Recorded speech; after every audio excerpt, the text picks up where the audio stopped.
Okay, so on behalf of all the Zenoh team, thank you very much to the Zoom 24. Again, part of the Zenoh team is here in the Paris office, and the rest is a little bit distributed around the world. Today, we have an agenda packed with a very interesting end-user presentation. And before getting to those, just a quick overview of what we achieved in the last 1 year.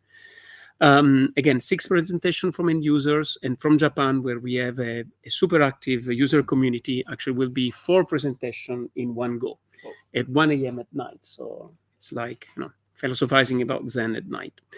We'll be concluding with some demo where Gabriele, which is hiding here behind me somewhat, will highlight some of the, let's say, latest addition to our Zeta cloud and Zeta C2, the control and management tool for Zeta Scale. And then we'll conclude, as usual, with Q&A. Okay, but let's start real quickly with a retrospective on what we did in the last 1 year. In a way that this 1 year felt very short and very long, depending on how you look at it, right? Yeah. Because many things were going on, but yet it just flew away. It seems yesterday we were having a Zenoh User Meeting 23. So this year we had essentially 3 major milestones in Zenoh. We did Electrode on May 2024. That was the release 0.11. That was a kind of intermediate release to prepare really 1.0. We started slipping in some protocol changes that would have been finalized in version 1.0, as we will see, and as we described in our webinar earlier this year. And more importantly, we had Kotlin and Java APIs. We added Android as a first-class platform supported in Zenoh. We had rolled out an alpha version of TypeScript API. And by the way, thank you very much for the many comments and feedback we had on that API. And something else that was a massive endeavor was moving. You're laughing, right? Yeah, but some other people were crying. Isn't that Luca? So yeah, but it was the move to Tokyo, right? Tokyo was indeed a big change, but again, a necessary change because as much as we like async STD, doesn't move very much in the community. Tokyo seems the reference, and we moved there. Support for attachment. I think this is something that to some people is rather obscure. And by the way, even last week, I was at Roscon, and there were some company from Automotive that were asking me, how can we do in Zenoh? How can we add end-to-end protection? And I said, well, we added attachment precisely for that. So you will see there are multiple use of attachments. End-to-end protection is one. If you look at the Zenoh MW in ROS, they're adding some meta information. Absolutely, right? For queries, for instance. Yeah, so, or even for publication, right? When they have some additional meta information that is relevant to ROS specific. So creativity is the limit to the use of attachment. And then we introduce an interceptor frameworks. I don't see Sasha around, but I think Sasha was the one that actually did the first pass of the interceptor framework. And with that came downsampling, which was just an example of the interceptor. And thanks to Osama, the first implementation of ACL in 0.11. And transparent compression, which Luca was essentially stabilized after a few rounds that we had in previous versions. So that was a preparation. And after that preparation, we almost got into a conclave, right, that lasted quite a few months. Right? So we went from May to October, in which we had a series of alpha, beta, and release candidates. We were doing a release every 2 weeks. And I think that we got into the habit of doing a release every 2 weeks, which is what we keep doing, right? And eventually, on October 21st, we released Fire Song, which was a Zenoh. Hallelujah, yes, hurrah! Which is Zenoh, the 1.00 release of Zenoh.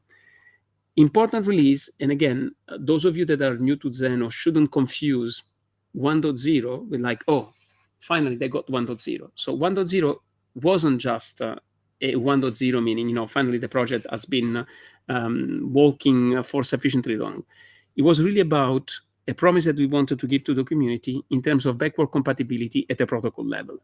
Recall that before 1.0, we were taking the liberty to break interoperability at every single release. And that wasn't because we were capricious, but it was just to serve you better as a community, right? to make sure that we could continue to learn deployment after deployment, improve the protocol, and only in a way write it, right, like on stones, once we were sufficiently confident that we had the right mechanism to support the key use cases and to evolve this protocol without breaking backward compatibility. So I think that is one of the most important achievement of 1.0. Alongside with that, obviously, there is all the humanization work that was done on API. So where is Mikhail? Behind me. So that show up, Mikhail. So because that was a titanic effort, right? Mikhail, Luca, Olivier, I mean, good part of the team, had lots of effort, lots of pass, and making sure that there is the right API coverage, doing things at the same time in an ergonomic manner, because we want to be idiomatic. And Dennis, by the way, great contribution on C++. You can also shout Dennis. No, as you want. But, go on. So great contribution C++. But the point was remaining idiomatic and at the same time guaranteeing that we have exactly the same functionality, right, across programming language that look and feel similar, but yet idiomatic. So I think that was a massive effort. So thank you very much to everyone for all of that. Then we had beta release for TypeScript API. You guys sort out how you want to sit. Access control landed as, I would say, the first stable release in 1.0 with the bulk of the feature that essentially we wanted to have in. There has been some addition in 1.1.0.1 that I'll probably mention, but I think that the core of what we wanted to be in was there in 1.0. There was a new interest protocol that is quite important as it ensures that you can have the right trade-off between being chatty versus receiving discovery. I won't go any further than that Sibyllic sentence. We have covered this in previous webinar, but the key use case was a small device, right? Perhaps it doesn't care who is matching. And as such, as it's perhaps a small device that is producing sensor data periodically, just let it be. Okay, don't bother him to know what the matching status is. And in other instances, you want to have fine control on the kind of discovery information you want to have. And in a nutshell, this is what the interest protocol provides. So great addition to the protocol too. Other big change that happened in 1.0 was a complete redesign of the shared memory and zero copy that now supports essentially routed and mesh topologies within a shared memory domain. And as always, improved performance. So depending on hardware, at least on my reference hardware, we gained 1 million. Okay, but then I think it depends on the hardware. Anyway. Of course, but our standard throughput test on my hardware gained 1 million messages per second. So that's on macOS laptop, right? Okay, and here we get to December, and in fact we get to today, the 12th of December 2024. So big news: we have released an update of Firesong, so that's 1.1.0, where the liveliness API has been stabilized. And that's very important because the liveliness API, for those of you that are in robotic, is very heavily used in ROS2. There was an advanced pub sub that was kind of lurking there under various names.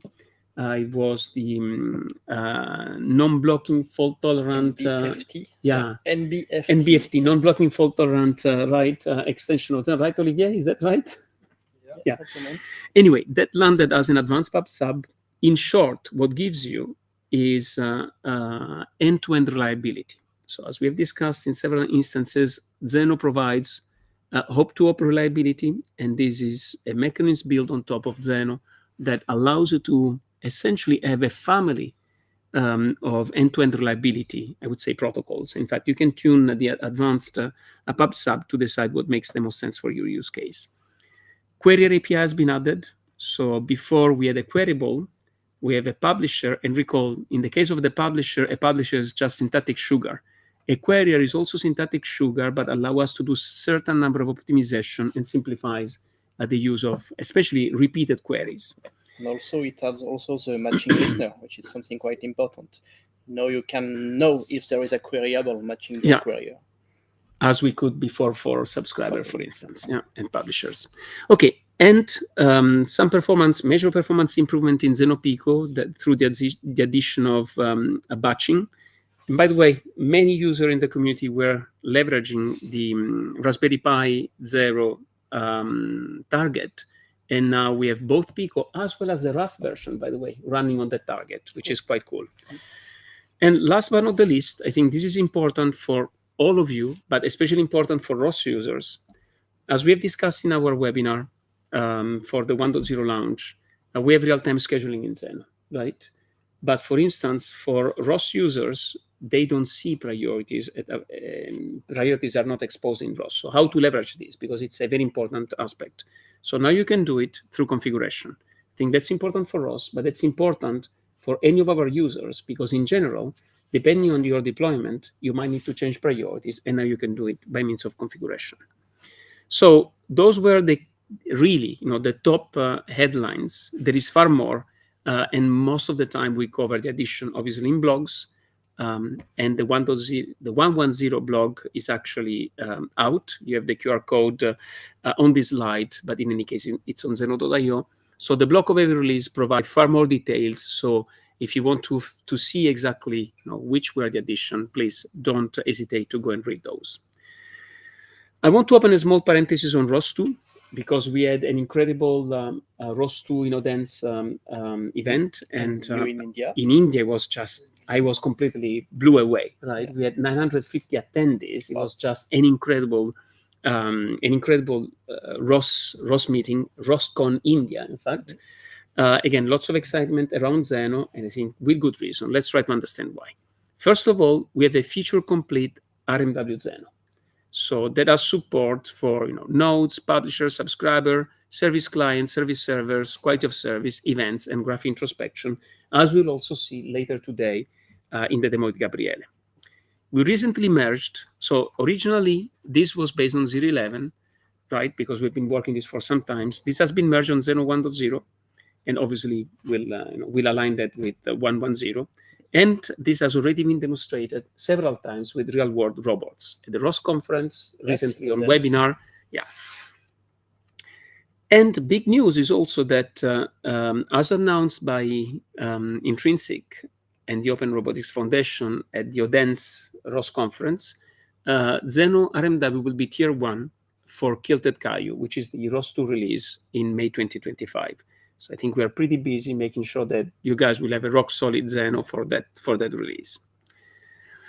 Okay, real quickly, the Zeta platform, I think, and the Zeta C2 tool are also a big addition that comes into our family of technology that was released this year.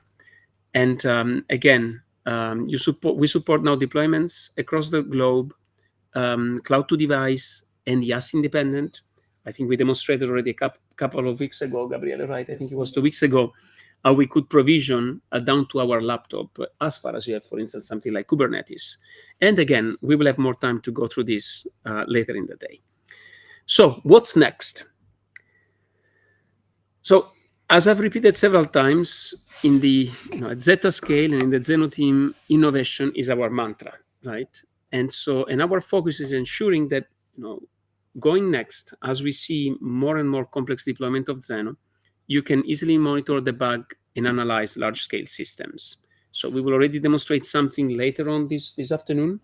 I think I demonstrated something last week at the ROS conference, which was very much appreciated in terms of the ability of visualizing what is the topology of your system, discovering what are the topics, and so on and so forth. And we are working on additional features that will unveil, I think, soon, probably either at the tail of this year. Well, it's actually already ended, so let's say the beginning of next year, that will further the applicability of Zenoh in robotics and automotive. So Zenoh is growing incredibly in robotics, is growing very, very fast in automotive, and by the way, in many other domains, because now we have applications in medicals, we have application in aerospace, we have application in actually defense systems. We have application in blockchains. So I don't know which domains we are not covering today, because it's an horizontal technology, and I think that more and more people are understanding the value that it brings. So lots of things cooking in our labs. Stay tuned. because as always, some pretty cool stuff are coming up. Okay, so now the question that we get, and I was getting this last week in India, we were getting it in Odense, and sometimes people come in our on Discord and ask, okay, how can I help? And so first of all, before telling you how you can help, I think we would all like to thank our community, because you understand that we are here if you are there, okay? And so we need each other in a way. And it's great to see your support, your passion, the enthusiasm that you have for this technology that obviously, we love, but we see that, so many other people like it, love it, and are applying it in super cool project. And again, in a way, right, I can recall still when we learned that they had decided to take Zenoh as the RMW alternate. We were proud, but we were feeling lots of responsibility. And this is how we take things. We take things seriously, and that motivates us to reach even higher. Okay, so on the question how you can help and how you can support us and Zenoh to go beyond, because that's the point, right? We shouldn't stand still, right? So we are always welcoming contribution. We typically were very happy to review, give comments, and merge. So we merge contribution, obviously. And so if there is anything that you would like to do, or if you have an idea, or if you want us to suggest where you could help, simplest things to do is reach us out on Discord. So the top QR code is the QR code that leads you straight to the Zenoh Discord server. And the other important point not to forget is that, as a company, I hope you appreciate how much we give to the community, right?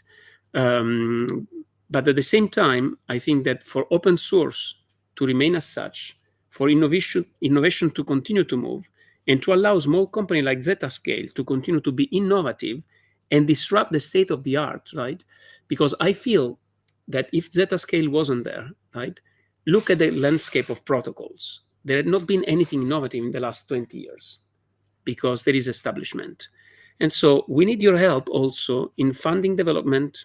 If you need consulting, commercial support, you can contact us. And I think that as open source, people doing open source and working for company, we have the responsibility to support open source. We do that constantly, right? We are one of the biggest supporters, for instance, of Eclipse, right? Also of the OSRA. And I think it's a question of responsibility, okay? Because there is no free lunch, right? And the only way to continue to have innovative technology is to make sure that, those things get funding. Anyway, so before concluding, I want to share with you a little surprise, because in the past several months, we worked with a group of very talented artists, independent artists, to actually craft an inspiring and I find touching story that gives you a metaphor that explains what we are doing with Zenoh, okay? And we've put this at work with Lorenzo Ghetti, Francesco Guarnaccia, and Sara Ferraiolo, which I thanks again for the interesting exchange that we had, and actually the result, which I like quite a bit. And you have now a Zenoh comic book. So you're used by the fact that we have comics every month. Now you have a comic book, and I think this is our Santa Claus gift to the community. So there is the QR code where you can download the comic book. Please read it. Let us know what you think. As I always say, recall these are comics, okay? So you should read it as a comic. But there is behind both, I would say, a societal message as well as a technological message. And I really like this comic. I hope you will get some of the references that are in it. But we'll be in a couple of months. We'll giving hint, and so let us know how you like it. And I think that's a nice metaphor again of what the world would like to see. Okay, and how we are trying to change the status quo through Zenoh. Okay, good. So that's it. I think we are perfectly on time, and now it's just about time to welcome our first speaker. Yeah. So let me just go back. Let me stop sharing my screen. Let me go back to the admin here console.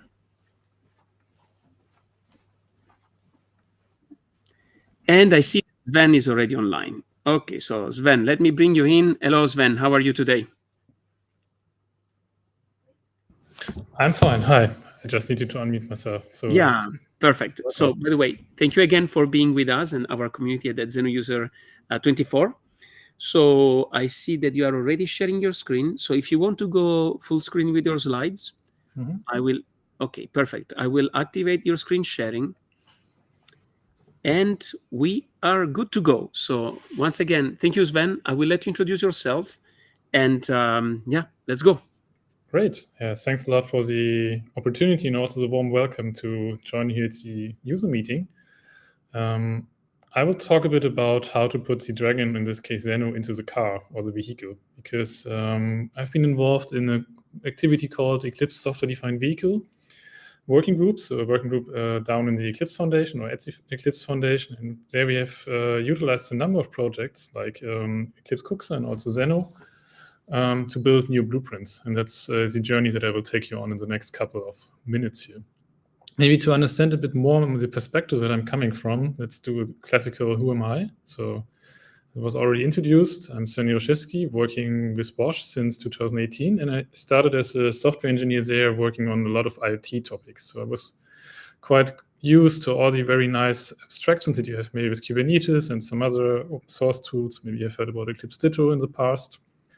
And over the time, I also became involved in the Eclipse Cuxa project, which is over time a piece or a member in the Eclipse SDV working group, where I also worked with on behalf or with ETAs to bring some of these ideas on how to make application developments for vehicles more fun and efficient. And this is exactly what has driven me also in the past years in working on these open source communities. For instance, also becoming a committer in the Eclipse SDV blueprints. I will talk about what it is in a couple of minutes. So when we talk about SDV or automotive, so software-defined vehicle, there are a lot of definitions out there over the time. But I think what many people can agree on are some kind of promises. So we hope for very fast updates, having more like an app way of developing software compared to this classical firmware way of developing the vehicles, and this way also making it way faster to develop and also have reusable software. And since these promises cannot be achieved by a single vendor or a single entity, there's also huge effort in the open source community where people share the software-defined vehicle mindset, for instance, in the software-defined vehicle working group. So if you look into the project or the landscape there's multiple domains. So we talk about application development, we talk about orchestration and management of these applications, and also the runtime, so to run these things. And this is not just, as I just already mentioned, a single vendor activity. So we have a lot of strategic members. So there's BMW, Carriot from the Volkswagen Group, Mercedes-Benz, tech innovations, but also some classical tech companies like Microsoft or Red Hat as a participant member.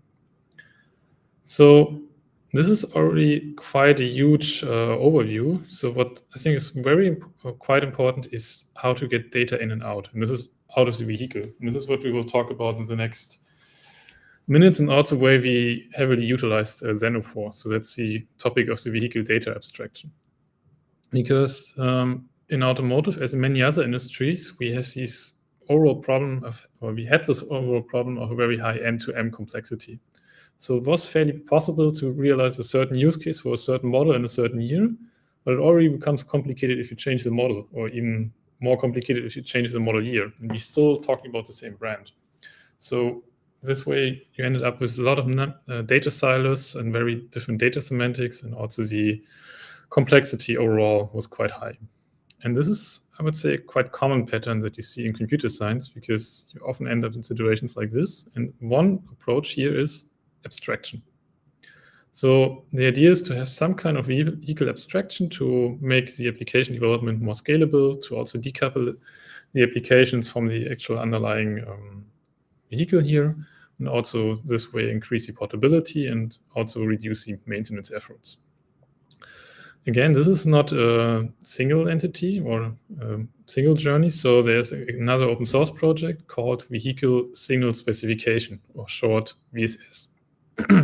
So what VSS is doing, it's doing the structure of signals or data that you can find in a vehicle. So for instance, we can say vehicle.speed is the speed, and horn is active, describes the status of the vehicle horn.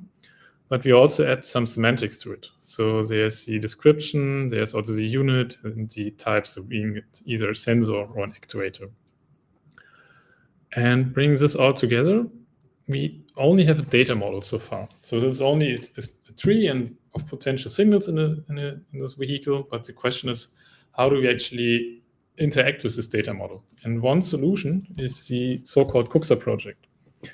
Because what Eclipse Cuxer is doing is, and now we read the slide from the bottom to the top, so it's a bit maybe counterintuitive.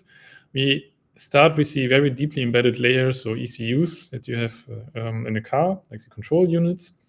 And there we only exchange data. So there's like, for instance, you could use CAN, and this has very specific signals. So only the very skilled engineers know that maybe CAN ID 62 is the speed, and this crazy bit mass inverted by 2 and something like this actually means the speed that we have. So this is the data.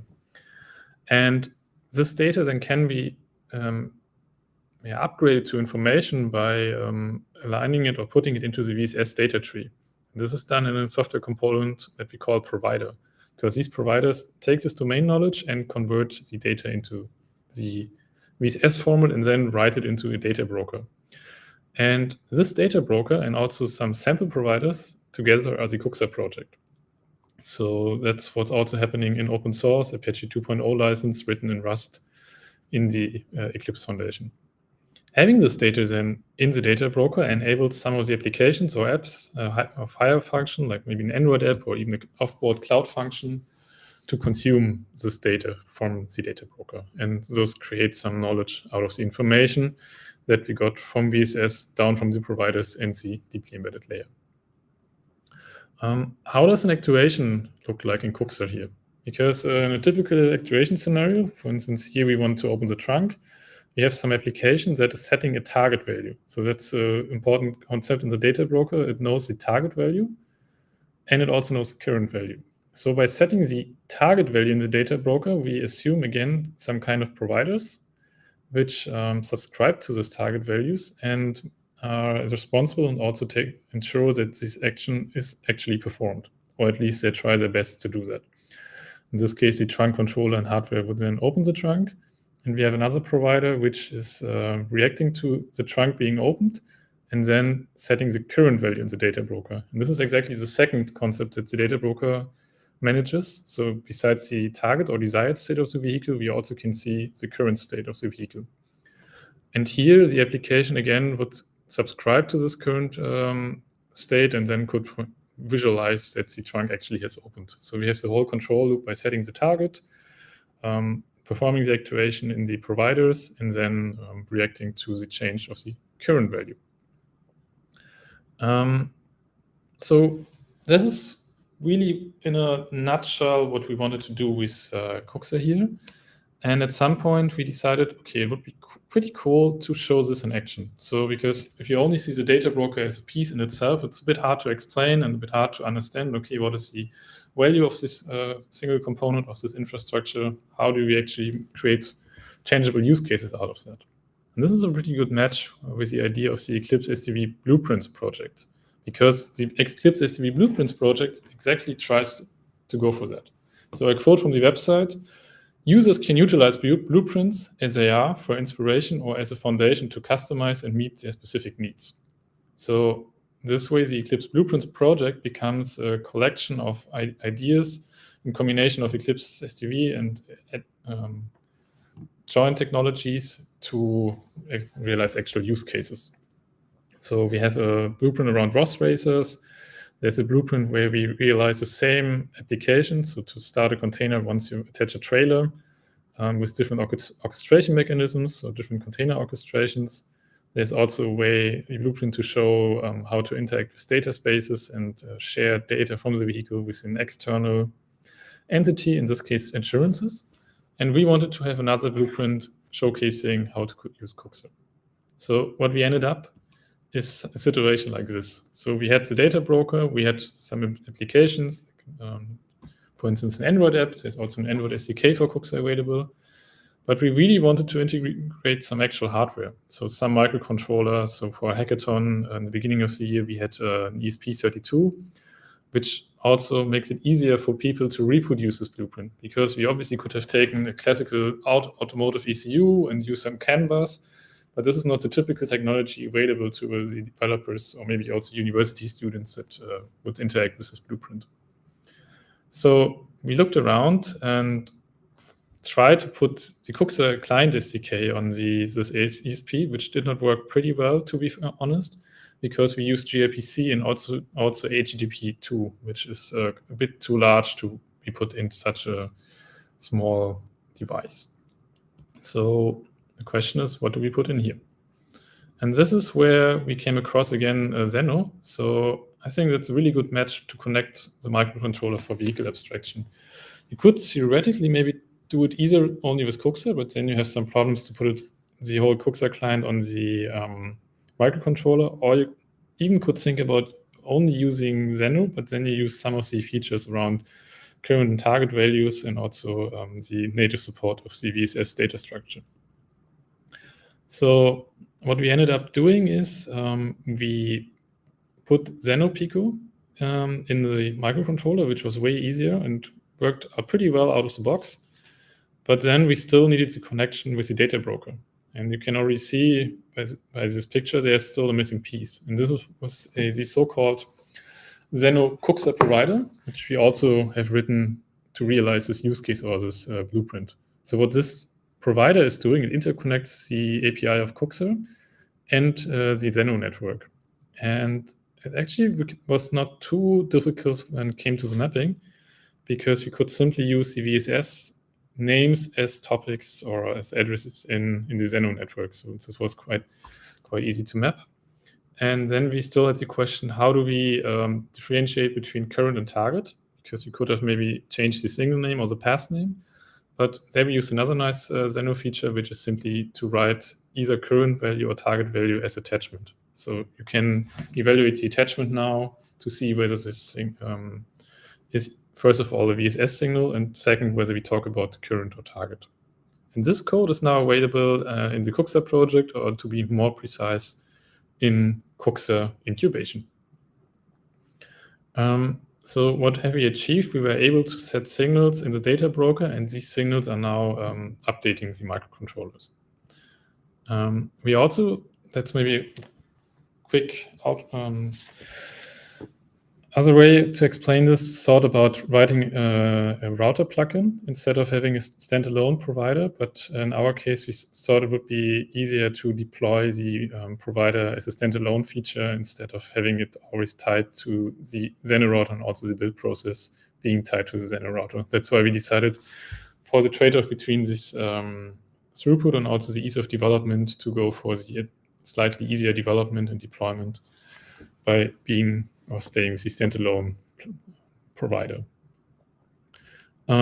Still, as I just mentioned, what we have achieved with the signals, it can become fairly complex if you have more complex operations. So you end up quite quick in a situation like this, poor fellow and Kent, because let's take a seat. In a seat, when you sit on that, you really care for your kneecaps. So you don't want the seat to go up first before going back. You want to go vice versa, so you should go back and then go up, because otherwise you will hurt your knees somewhere in the car. And this is one of the motivations for not only having single-based approach in the vehicle, but also have services or introduce services. So there's a nice collection of services available also in Covisa called use services. And we decided to implement one of these services as an example, being the activate horn service. So here in the activate horn, you can send a whole sequence for the horn and play, for instance, a nice welcome sequence once the driver or the owner of the car approaches the car. And this is a bit easier in the abstraction, because instead of writing or setting the VSS signals every time for the specific sequence, you simply write the sequence and then the service is responsible for applying it. And this is exactly what the blueprint is about. So we came up with a new service to signal blueprint, which is now part of the Eclipse SDV Blueprints project. And here we have a horn client which calls this activate horn with our specific horn request. on the horn service. And this is done over a U protocol with Zenoh as transport. I will not go into details what U protocol is, but it's a really nice abstraction for the service layer, and Pete will talk about it later in one of his talks. So what the horn service then is doing under the hood, it is using the set function of the data broker. And to this data broker, we have the Zenoh Cooksar provider, which is subscribed and is thus getting informed that the target value has been changed for the horn is active. And then we have again the Zenoh network, this time let's call it plain Zenoh, to put the value for the target value and as an attachment the target value under the specific topic being vehicle body horn is active. In this way, the ESP gets informed and can do whatever is necessary to actually honk or horn, or in our case, to still just activate an LED. So this is the way we implemented the blueprints for service to signal. As I've mentioned before, we also have other blueprints. So one striking example is the fleet management blueprint. So the idea here is you put yourself on the shoes of a fleet operator, like you can see on this picture, and you want to operate all these different trucks or commercial vehicles, and also want to ensure how they behave and what kind of data they have to process this in the backend. So initially we did something that, as you can see on the left, so we have an in-vehicle piece, which is assumed to be run on each vehicle. And we have an off-vehicle side, which is a cloud backend as a central backend for all these different vehicles. So what the vehicles are doing, they're sending the data based on VSS, or more specifically on VSS recordings, and send this data to a database in the backend. We used InfluxDB here. And in the initial case, we thought, okay, it would be good to simply go with the Influx API, but we had some concerns with this HTTP interface, sending the data over the air or a cellular connection, and also some concerns regarding scalability. And this is where the team some people from Zeta Scale also came in and proposed and also implemented the addition of a Zenoh router. So now we have an alternative version of this blueprint using a Zenoh router instead of the direct HTTP connection. So you can see kind of a pattern here that we had quite some places in our blueprints where we were using initially HTTP or HTTP2, and then continue to replace those with Zenoh and the Zenoh router. And this already brings me to the end of what I wanted to share here, and also maybe with a call for action, because we're really looking for your ideas and also maybe further blueprints in the automotive domain, which either solve like a specific domain problem or also might be a good showcase for your technology, for instance, Zenoh. So thanks a lot again for having the opportunity to speak here, and hope to stay in contact.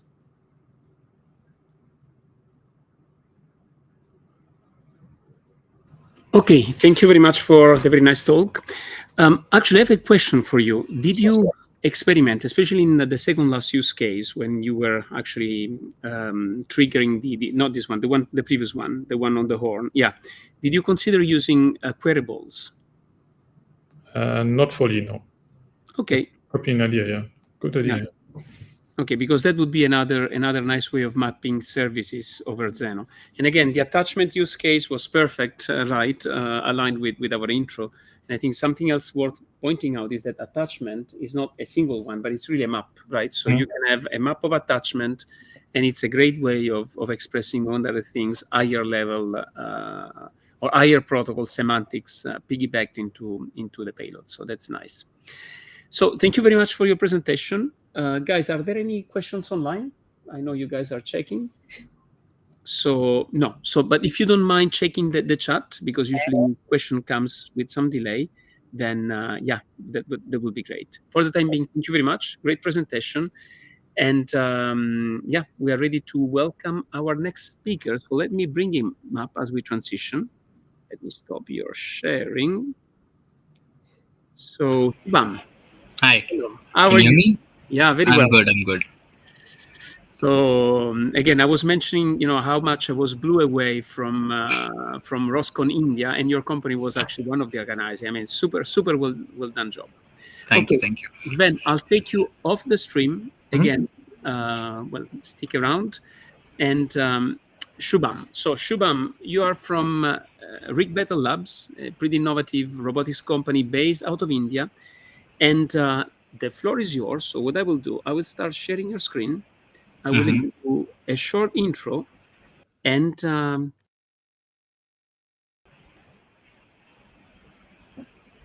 Cool. Thank you so much. Thank you for that. A very detailed presentation like how earlier presenter had. It's just a short story about how we discovered Zenoh and how we are planning to use it and how we are using it as well.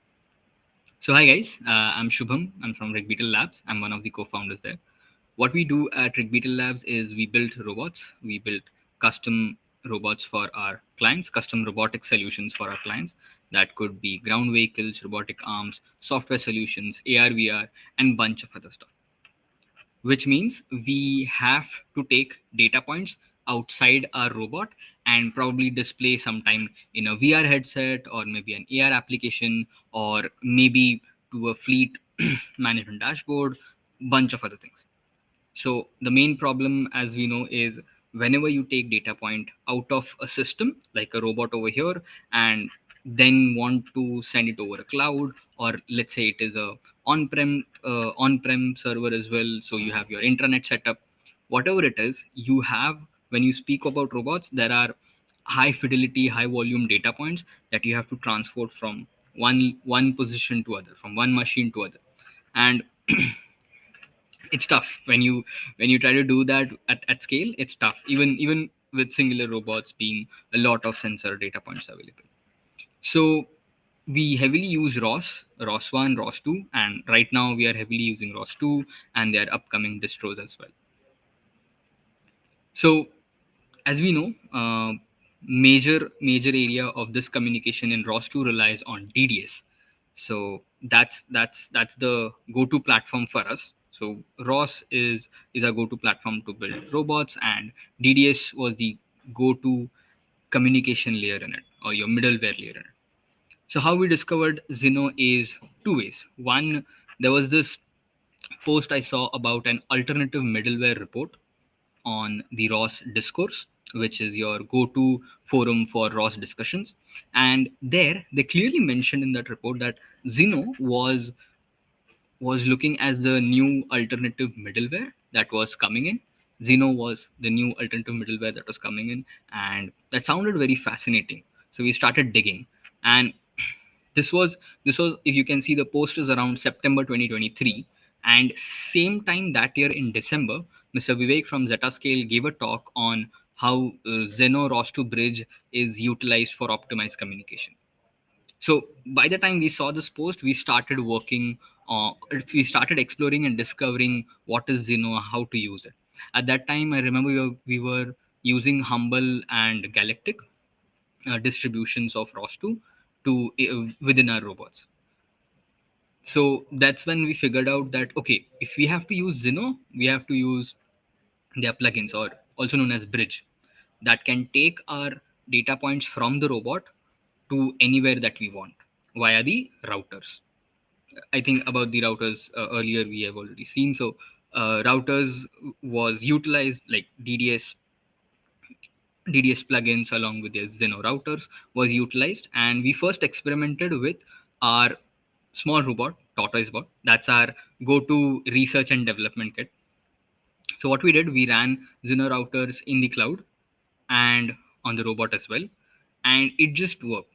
I mean, there were some tweaks that we had to do, but very minimal efforts, and the bridge got it up and running. So the bridge that I discovered, we then started using with our robots, and it just worked. After that, we also started experimenting remote control and remote monitor. So currently, we use, you might have heard about a service called a Tailscale. Tailscale is something that we use on and off in terms of remote monitoring and remote control, and even remote debugging as well. But now that we have experienced Zenoh, we also think that maybe we could build a pipeline using Zenoh for remote control and monitor as well. That can stay over the internet or over the cloud or remotely.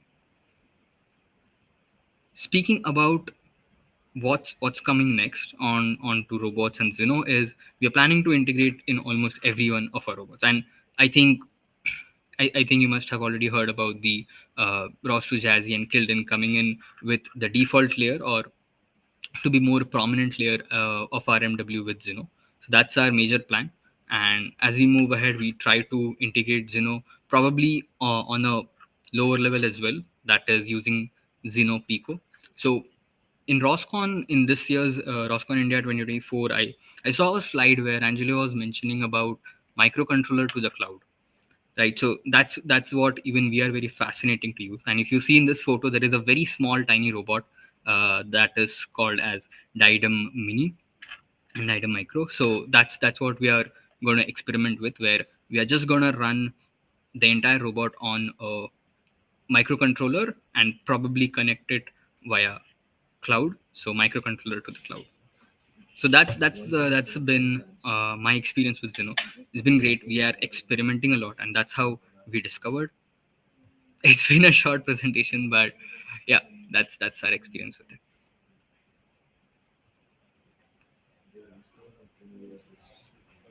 Okay, thank you very much, Shubham, for your presentation. And by the way, I mean, something also interesting that we saw on your slide, you didn't necessarily expand on it, but you're also building a Turquoise bot, which will be supporting Jazzy, right? And so we'll be able to run with a Zenoh RMW, which is one of the problems that we've had with the previous, let's say, Turtle bot, which is quite great. Okay, any questions online, guys, for Shubham?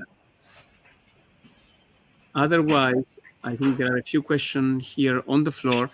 So my question is, have you already experienced a little bit the Zenoh RMW or mostly the ROS2 bridge? No, we have experience on the Zenoh RMW as well. So as you mentioned, the TortoiseBot Jazzy version is going to support that, and we have had the discussion as well with you at ROSCON as well, right? Setting up routers, and I think I've clarified all my doubts at ROSCON. But great. The concept of routers and the thing that you mentioned, right? It frankly resembles very much with ROS1. So in ROS1, there was a node and there is the other node. So your talker and your list, and in between you have a ROS master. That was in ROS1. So ROS master was responsible for the topics and for the nodes, and the master is now replaced with Zenoh router, which is great because it gives us all the functionality of ROS1 and it removes all the drawbacks of ROS1. That is, if my master is died, I will not see any communication, right? It's a dead zone. But if my router dies, it's not the case. I can still communicate. Exactly. It's peer-to-peer. Yeah, absolutely. Right? So it feels very similar to ROS1, but without the drawbacks. Exactly, and there is the additional advantage, as you know, we went through in details at the RMW workshop, and then in part on the talk, right? In which then you have also an integration point that you can use to do your access control, to do your downsampling if needed, right? Decide what gets out, how it gets out, potentially use different kind of transport also, decide how you secure, and so on and so forth. So yeah, absolutely. Also on that point, we also explored a lot of ZMQ. So when we were facing a lot of issues on how we can take this high volume, high throughput data outside our robot and then put it, let's say, onto cloud and then to app or even a VR headset, we were exploring with ZMQ. We were exploring with protobufs as well a lot. But again, we have to write our own serialization layer to fix it. But Zenoh alongside ROS just makes it even more seamless. So that's another advantage to it. And again, I think ZMQ is a great technology, but you can't easily go from the microcontroller up to the cloud. Exactly. As we do with Zen, with the same level of dynamicity. Yeah, so that's, Okay, hey, let me bring on a friend, okay, which you'll surely recognize. Hello, Yadu, how are you? Hello. Hello, how's it going? Fine, thank you. So, long time no see. Indeed, it looks like weeks. Okay, so guys, Shubham, thank you very much for your talk. Thank you. Looking forward to further collaboration with you and the robotics community in India and around the globe, and that leads us into Yadu. So I will bring you now on the top line, and Thanks, Angelo. if you're ready to share your screen, I'll be sharing your screen. Yeah, let me share that in a moment.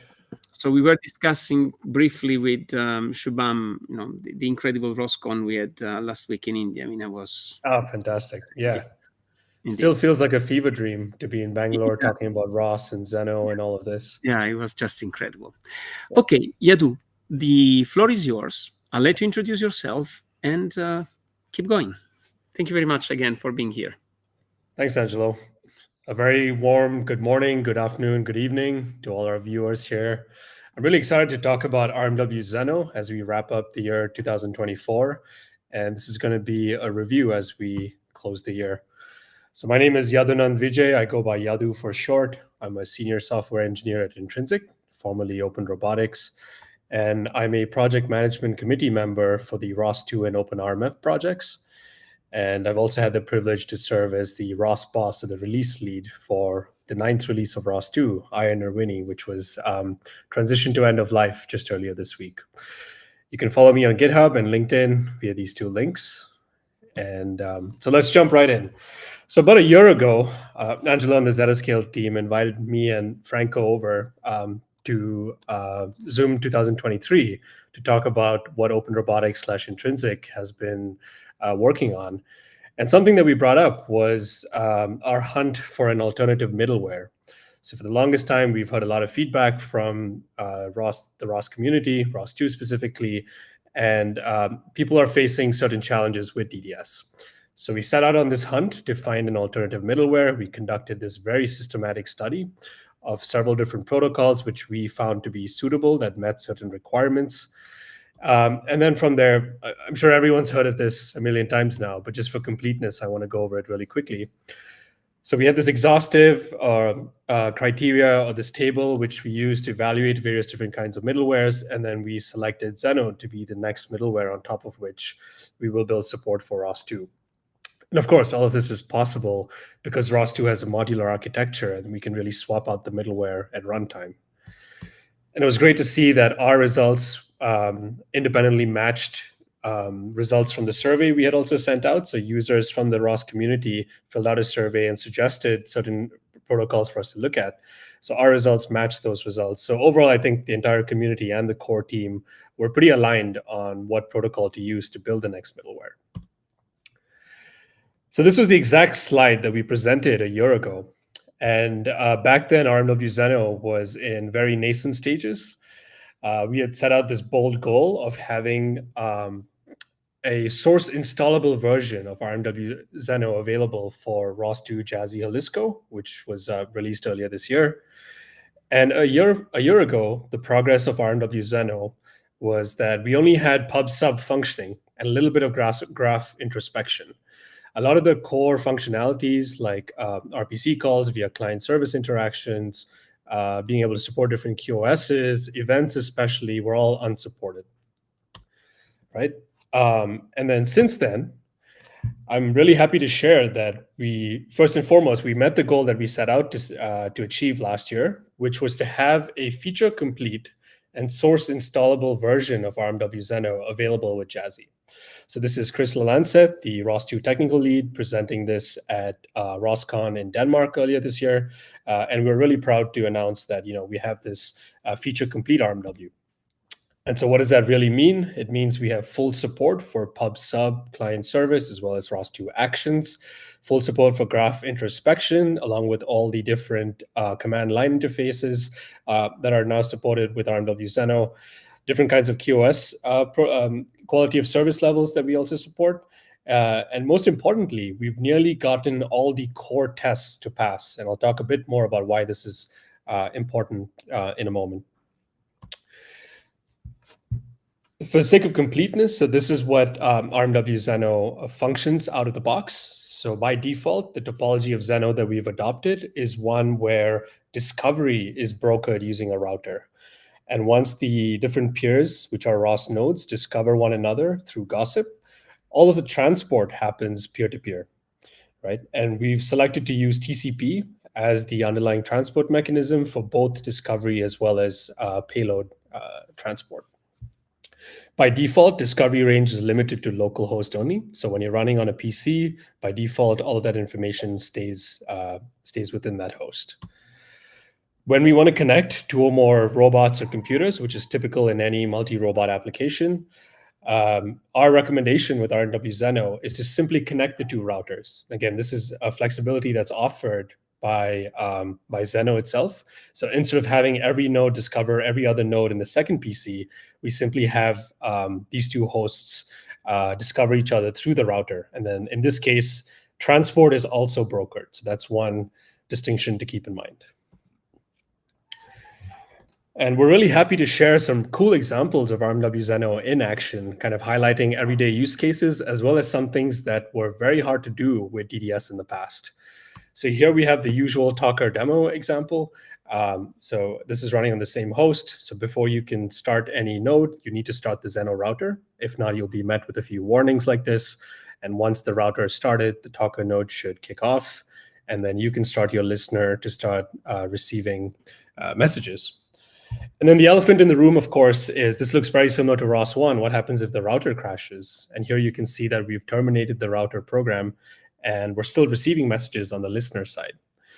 Again, this is because the router only helps with discovery. And since the talker and listener have discovered one another, they can continue exchanging information over TCP transport. And anytime the router comes back on, things are as they were before. We also want to highlight that discovery is robust. So here's a stress test of sorts. We have two computers, one computer on the left and the right. So we start a router on the computer on the left, and then we're basically launching 10 nodes that each publish about 10 topics or 100 topics, I forget. So overall we have about 1,000 topics. And now on the second computer, we're simply updating the router there to say, hey, connect to a router on the first computer. And once that router starts up, we can then run our usual ROS introspection commands, like listing out all the topics. You can see that was almost instantaneous. And then if we look at timestamping this or benchmarking the results, we're able to get all of these values in less than a couple seconds, which is pretty impressive. And it's correct on the first try. You don't have to keep running ROS2 topic list. Next, and a really cool feature that's typically very hard to do with DDS-based middlewares is being able to send data over all these different hops, network hops, right? So here I have a robot in my house running nav2, and essentially Julien from Paris is able to connect to the same Zenoh session. This is possible because we have an intermediate router in the cloud. So there's a router here running on my Raspberry Pi at home on the TotalBot. And then Julian's able to connect to my router essentially through this gateway router in the cloud. And once that's possible, he's able to localize the robot remotely and even send it a navigation goal. So this is typically something that's really hard to do with UDP and other DDS-based protocols, especially without a VPN in the loop. So the fact that Zenoh can do all of this out of the box is going to open up a lot of other capabilities with robotics, especially with multi-fleet robotics. Another cool feature is being able to downsample data or messages as and when needed. So here's a cool example of us publishing an image at 30 hertz. So this is on one of the computers. So you can see messages are being received at 30 hertz. And on the second computer, we're able to subscribe to the same information. So we're getting that image at roughly 30 hertz. But then we can go back to the first computer and then quickly modify something in the router config to say, hey, when you send this information out of this computer, send it out at a frequency of 3 hertz instead. Right? So it's just a simple configuration change. We're able to start that router again. We don't have to kill or restart any other nodes. And then if we go back to the second PC, we can now see that we're receiving that data at the 3 hertz frequency that we had requested for. This is, again, going to enable a lot of cool robotics applications out of the box. I know a lot of companies out there are building dashboards And oftentimes you want to stream data from your robots, but maybe not at the same at the same default frequency that other control algorithms are relying on. So this is a cool way to get data out at whatever rate that you need. All right, so all of that was presented at ROSCON. So a lot of you must be wondering what's new about it. Well, it's been a couple of months, but I'm really happy to share that we've made significant progress since ROSCON. First and foremost, RMW Zenoh is now jamming to Zenoh Firesong. So we've officially migrated RMW Zenoh to Zenoh 1.0. We are I think we're at a patch right now, 1.02, I believe. And then we're currently in the progress of migrating to Zenoh CPP to fix some other issues that we've seen. So this is fresh off the press, hot out of the oven.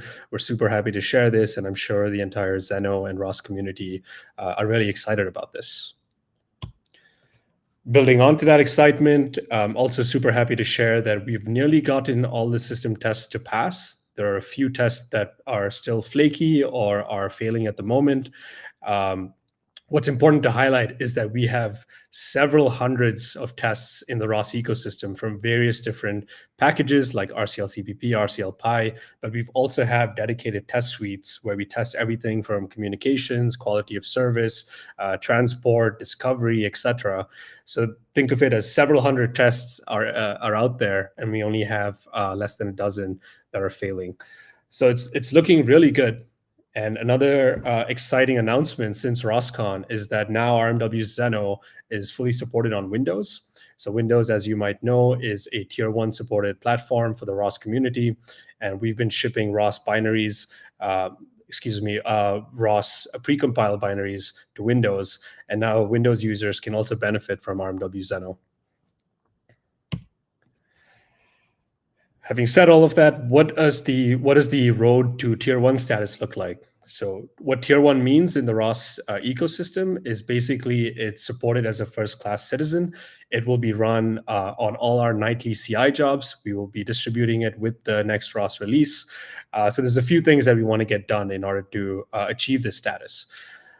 First and foremost, we're looking to get RMW Zenoh up to this status by the next ROS release. So this is Kilted Kaiju, which is expected to come out in May 2025. So less than half a year from now.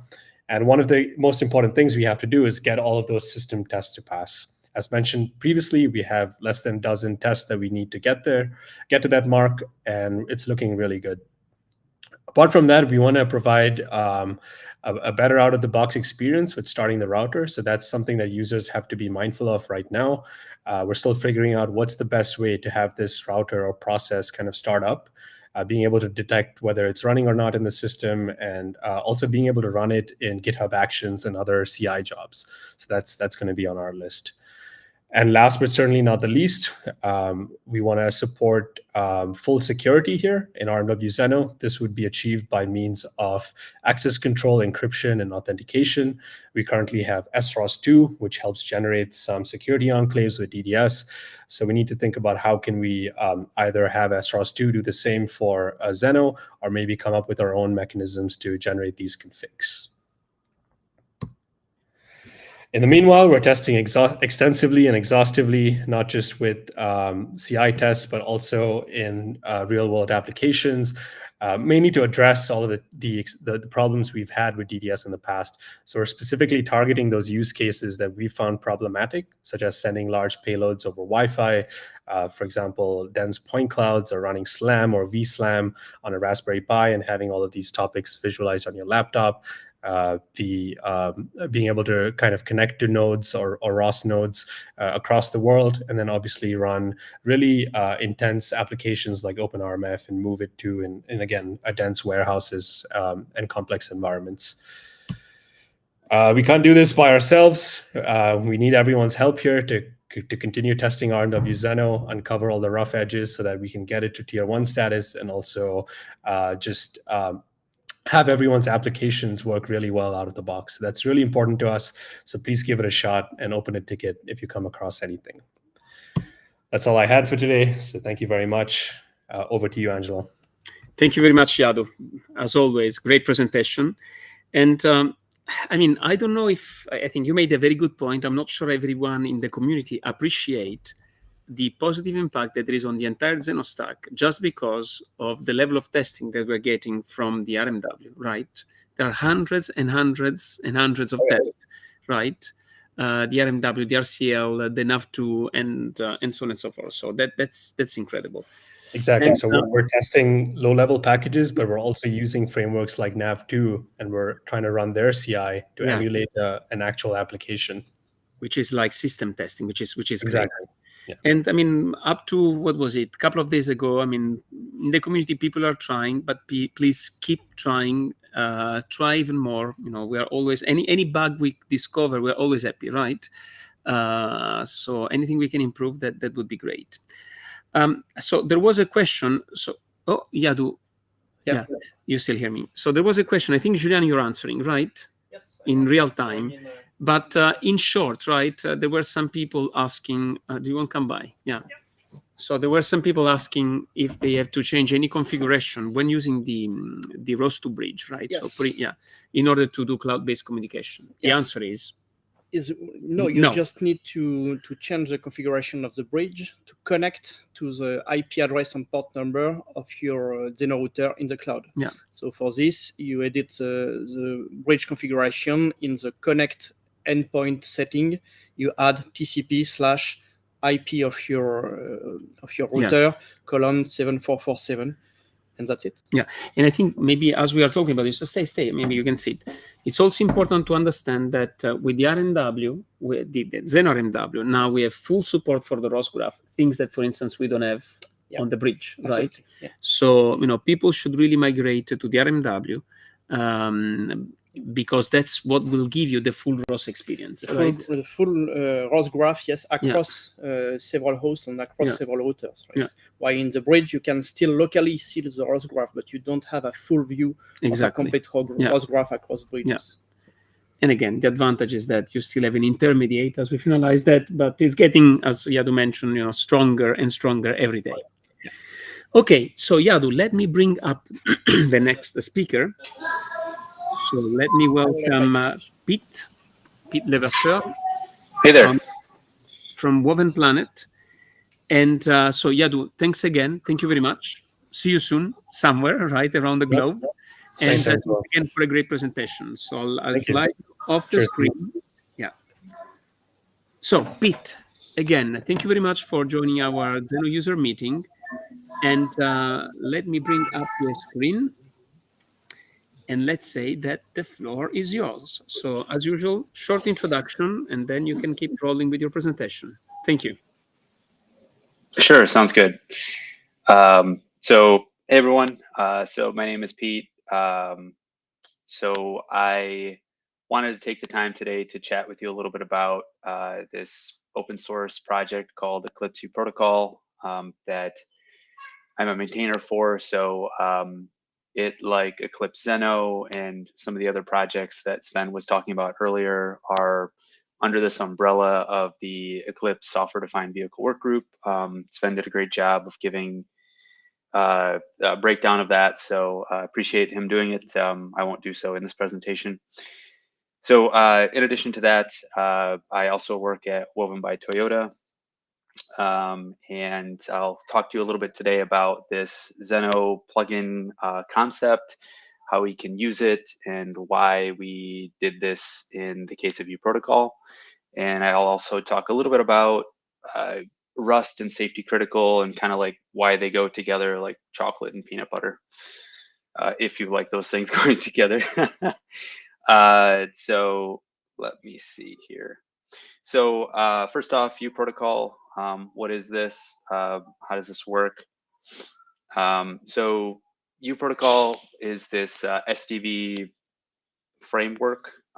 So it's a way to allow communications between different pieces of software, either on the same device or different devices. And the key takeaway here, if nothing else on this sort of very busy slide, is that Eclipse U Protocol allows the engineers that are developing software, for features that customers will really care about, to work and focus on those things and not worry as much about the underlying transport details. So that's largely what uProtocol helps to support. Why is this important? Well, because typically in automotive, there are multiple different trim levels, which might have different compute inside of them. There are refreshes to compute within automotive that happen on some regular cadence, maybe 3 years, 5 years, sort of depends. And so the ability to have a set of software that is agnostic to those platform details, those transport details, is a really powerful thing to allow software to be transferred between model years, but also within a single vehicle, say between one compute that's maybe overloaded to another compute that is a little bit lighter on the workload. So yeah, so I won't dig into all the details here on how uProtocol works, but just in brief, there are 3 layers to the protocol. So creatively named layers 1, 2, and 3.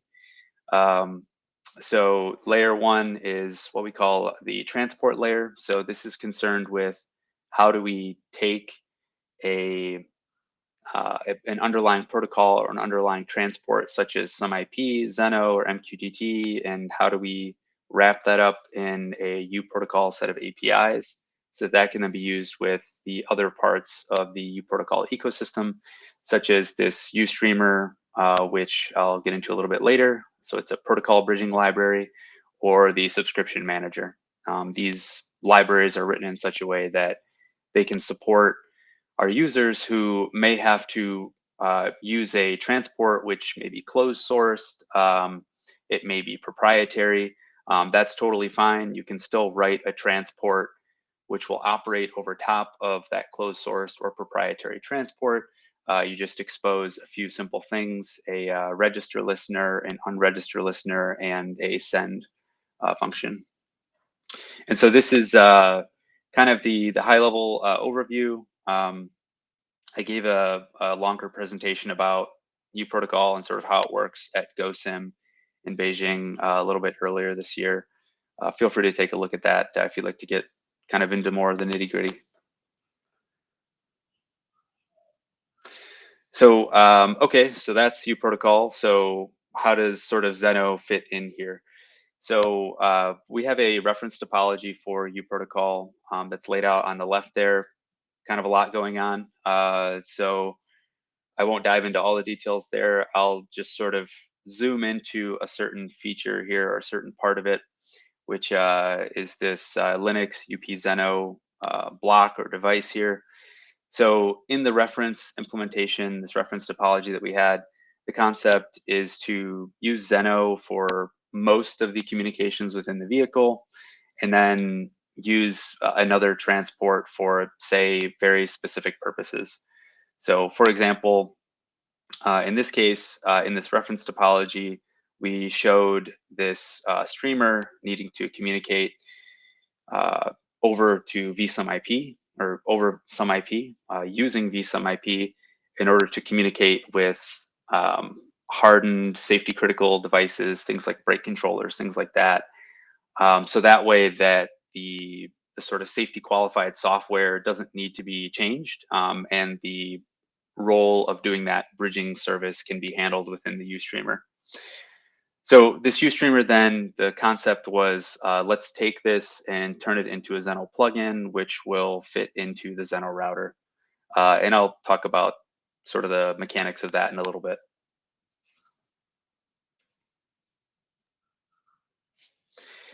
Okay, so here in this meeting, I imagine that I don't need to go into a lot of detail on what Zenoh is, but yeah, there was sort of a process that was taken in Eclipse uProtocol that was saying, okay, what should we use for most of the in-vehicle communications? A lot of candidates were brought up and discussed, but ultimately Zenoh was chosen for multiple reasons. And I think one of them was, yeah, just this sense that it was going to be a becoming more of a standard, more useful in automotive, in robotics, and so it's very efficient. It's you can look at all of the details, I'm sure, that are available out there.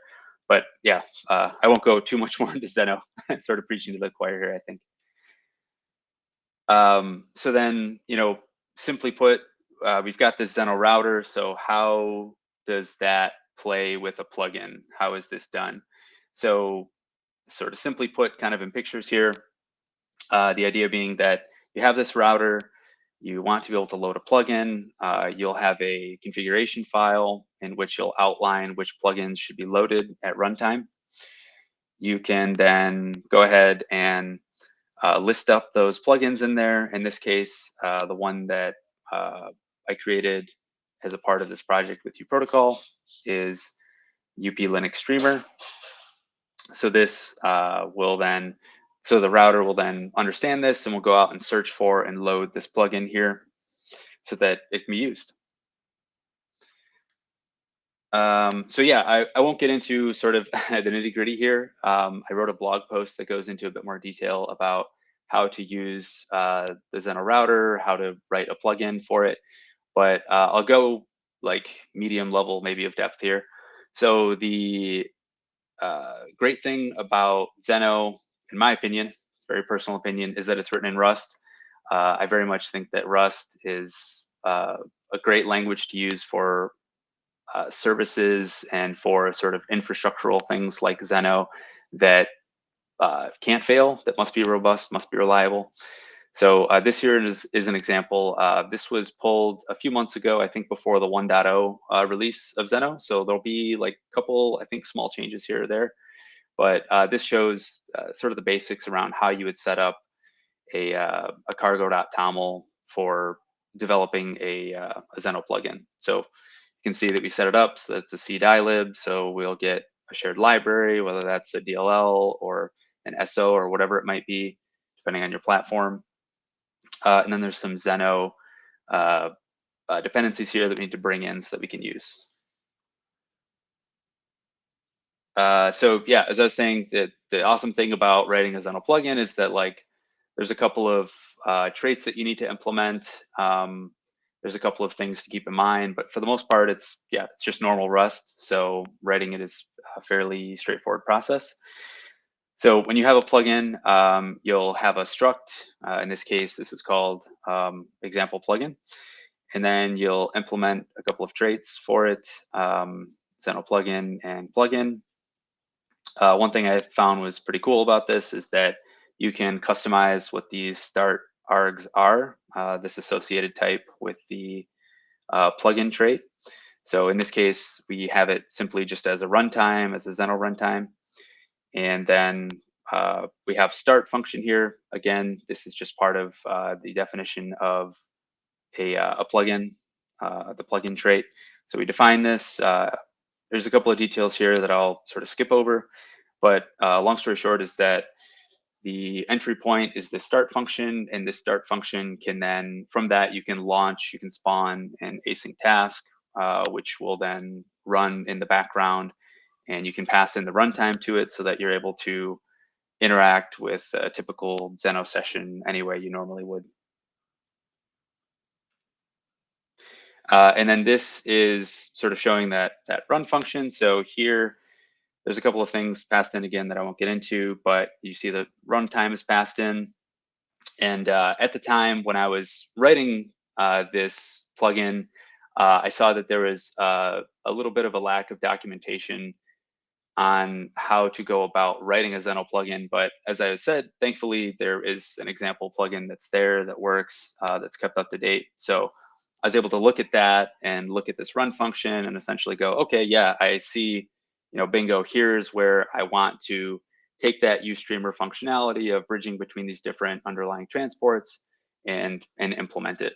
So a lot of stuff on the screen here, most of it kind of irrelevant, but this is sort of the key that I found for, oh, this is the right spot in this example plugin for me to start implementing or start adding in what I need to.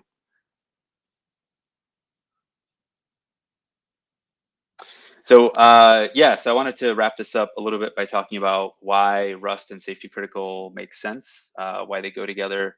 Like your favorite two things that go together. For me, that's chocolate and peanut butter. For you, that may be something else. So one of the things that I think is super important to talk about in safety critical, mission critical is X safety. So what is X safety? So this is the trifecta, the three things that I think Rust really can bring us is memory safety, thread safety, and type safety.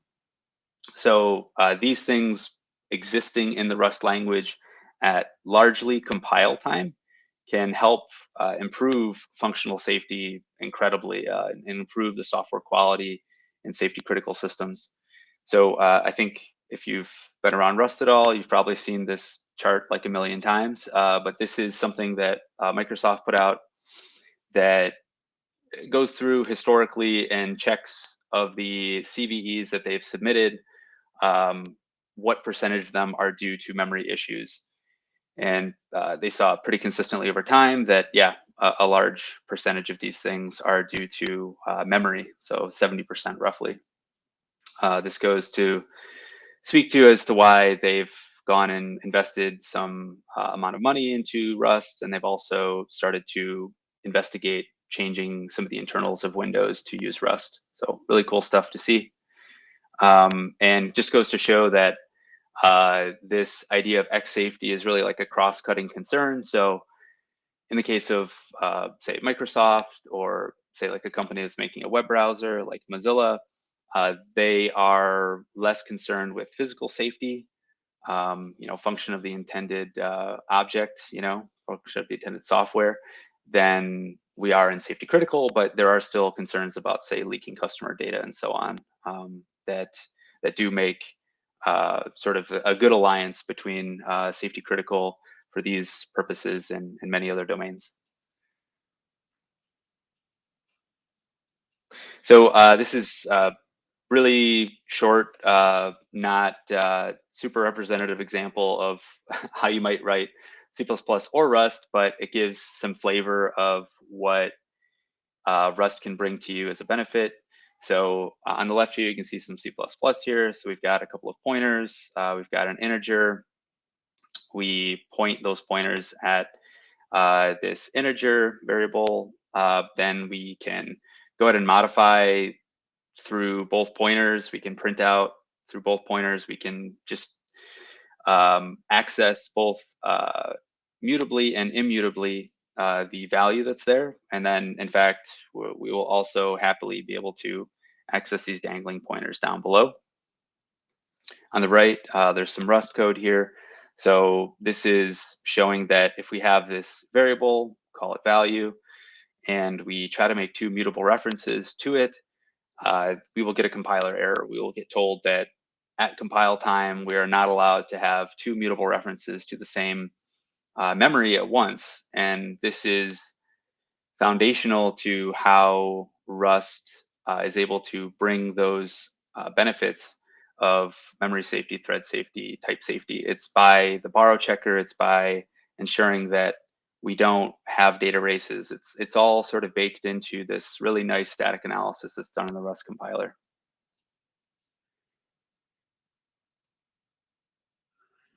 So the other thing that Rust brings with it that I think is super powerful is especially to a domain like safety critical, is the idea that stability is viewed as being a feature of the team that's working on the programming language.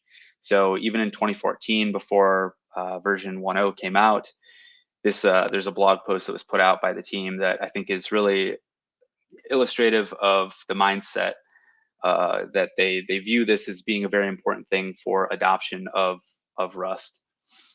Another thing to note that is, again, very useful for stability purposes is there's a very well mapped out process about how RFCs are brought up and approved for usage, for adding new language features and things to Rust. And there's a 6-week release cycle where any features are matured through, essentially from nightly to beta to stable. for those features that want to be added to the language that are potentially breaking changes, things which, say if you need to add a new keyword or something like this, that is done through the edition system. So there's the 2015 edition, 2018, 2021, and then soon to be 2024 edition if it's not been released already. And this is a way to say that, yep, you can still have your older software. It'll still work compiling under the edition that you compiled it with originally. But if you want to get access to new things that are in the new edition, you may have to update your software a bit. And this can help prevent this issue of updating to a new version and then having to sort of change a bunch of things without being aware of it. So another thing that's really great for safety critical is that, I work in automotive, but there are other domains as well. There's aerospace, there's medical, as well as others that need safety critical certifications for compilers, for tool chains, these kinds of things. And so one of the really great things is Ferris Systems has done a safety qualification, an ISO 26262 safety qualification, which is the automotive spec, automotive standard for safety. So this means that, you can contract with these folks. You can get access then to, binary releases. You can get access to support. You can also get access to the very important thing, which is a document that's signed that says that this tool chain has been safety qualified.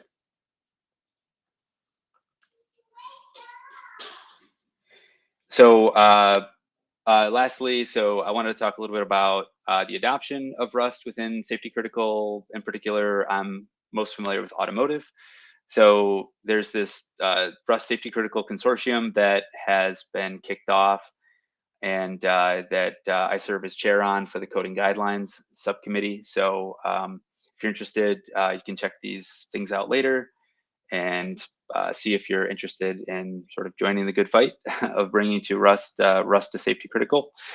SAE also has this Safer Rust Task Force. They have a document that's in draft status right now that is intended to be kind of a practical guide on how to use Rust in a safety critical context.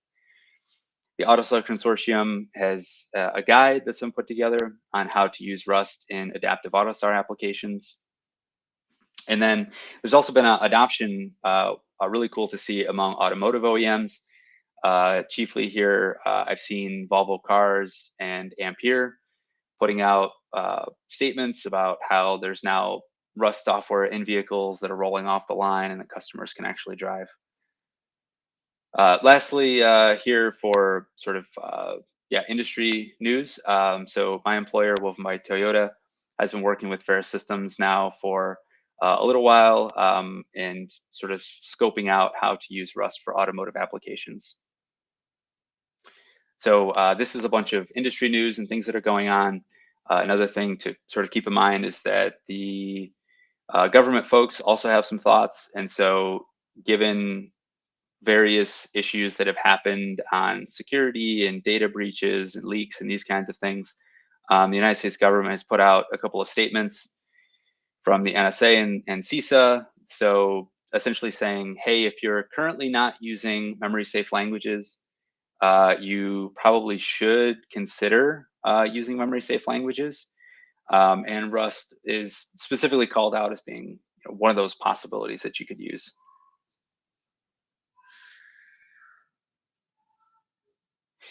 So I wanted to, again, just give a big thanks for giving me the opportunity to come out and talk a bit about your protocol, Zenoh, talk about Rust and safety critical.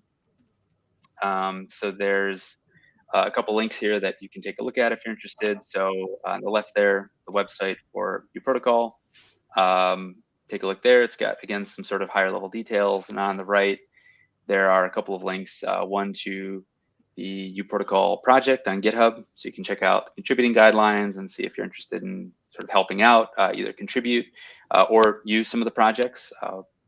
And then there's the service to signal blueprint that Sven was talking about earlier. So again, if you're interested in sort of exploring what an open source software-defined vehicle stack could look like. I think this is a great chance to see what that is. And yeah, again, love any kind of feedback that you all have on your protocol.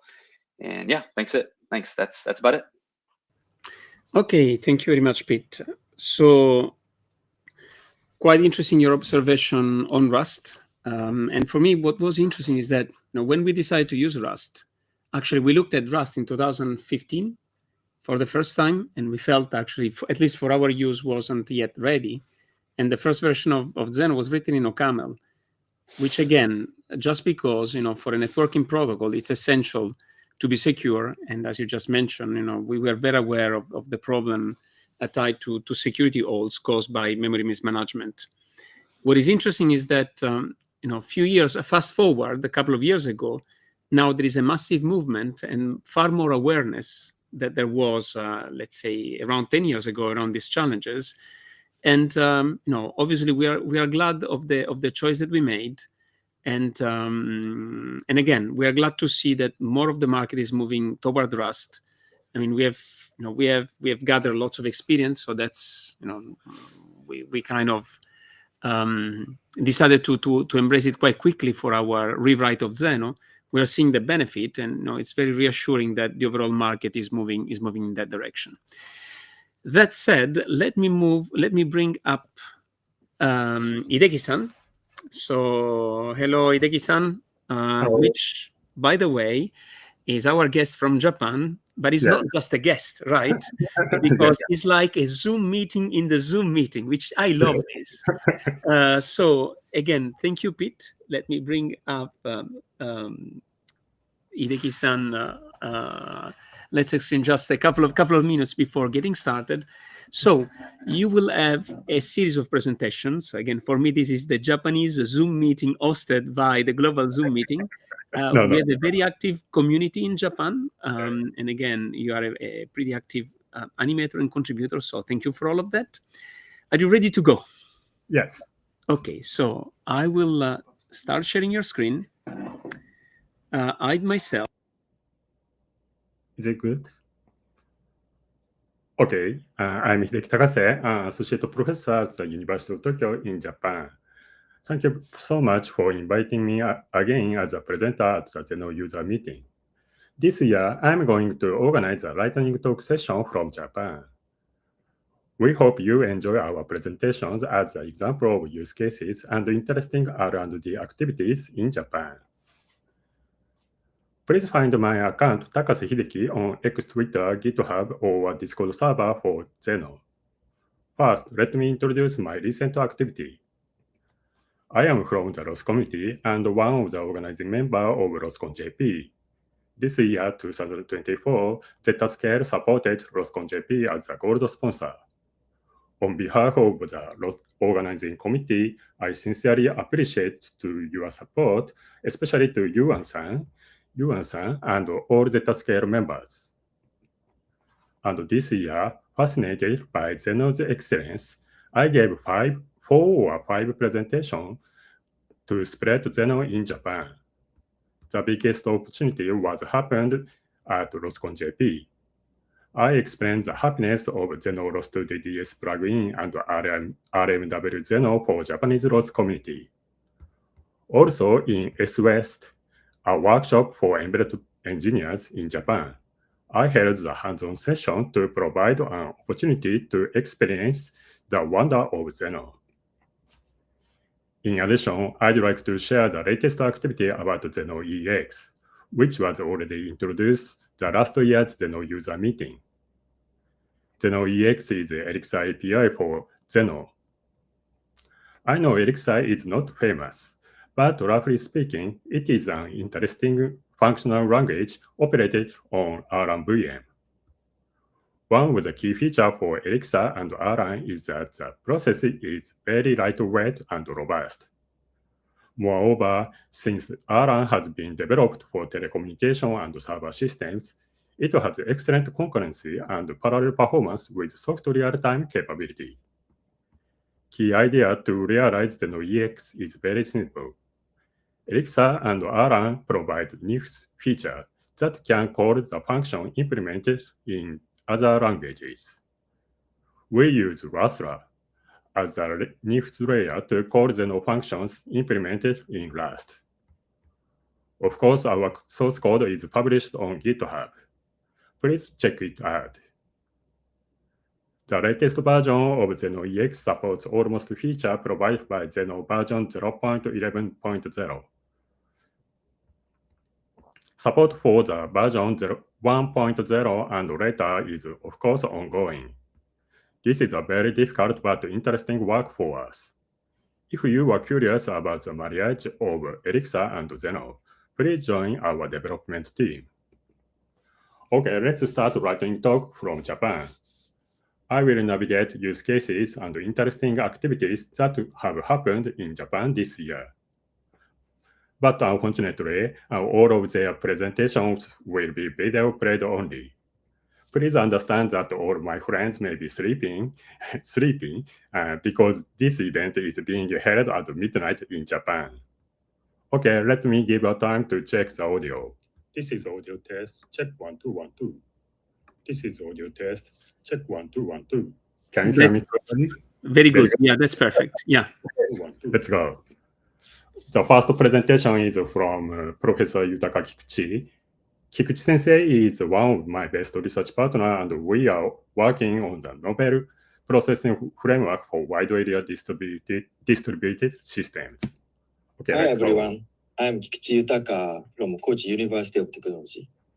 Today, I will give you a very brief introduction about our work named Jockey and the relationship to Zenoh.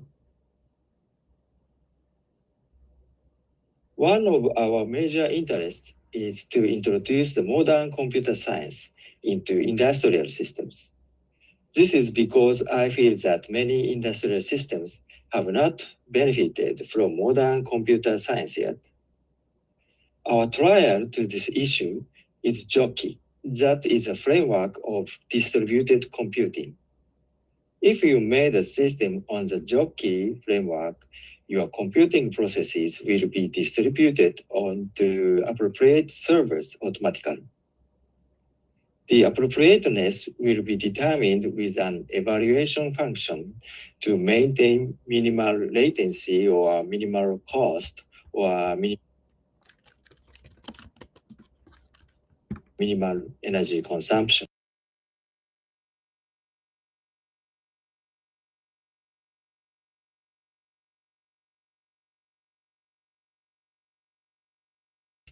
That communicate each other.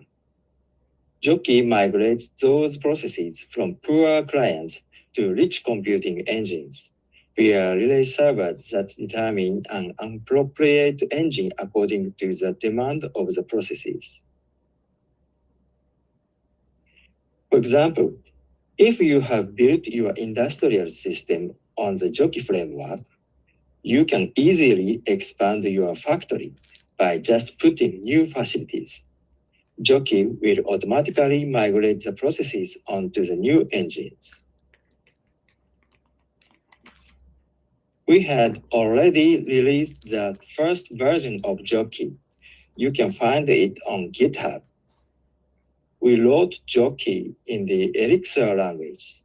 This is because we can easily handle distributed processing using Elixir. However, Elixir requires all the computing nodes reachable via IP. This is a difficult restriction to satisfy, especially over the wide area internet. In particular, NAPP prevents this condition. Therefore, we are building the second version with Zenoh, since the architecture of Jockey is based on perf-serve communication. We are hoping that Zenoh will solve our problems. We will show you Jockey with Zenoh in next March, maybe in Paris. Thank you very much. Okay, thank you very much for Kikuchi-sensei. As he said, a new version of Jockey with Zenoh will be available soon. Okay, the second is from Yokoyama-san. eSol is a top technology company in Japan for embedded platforms. Hello everyone, my name is Koichiro Yokoyama from eSol in Japan. Thanks for coming today, and thanks for giving us the opportunity to introduce both Zenoh and Zenoh Pico. Today's let me talk about Zenoh Pico porting to microROS.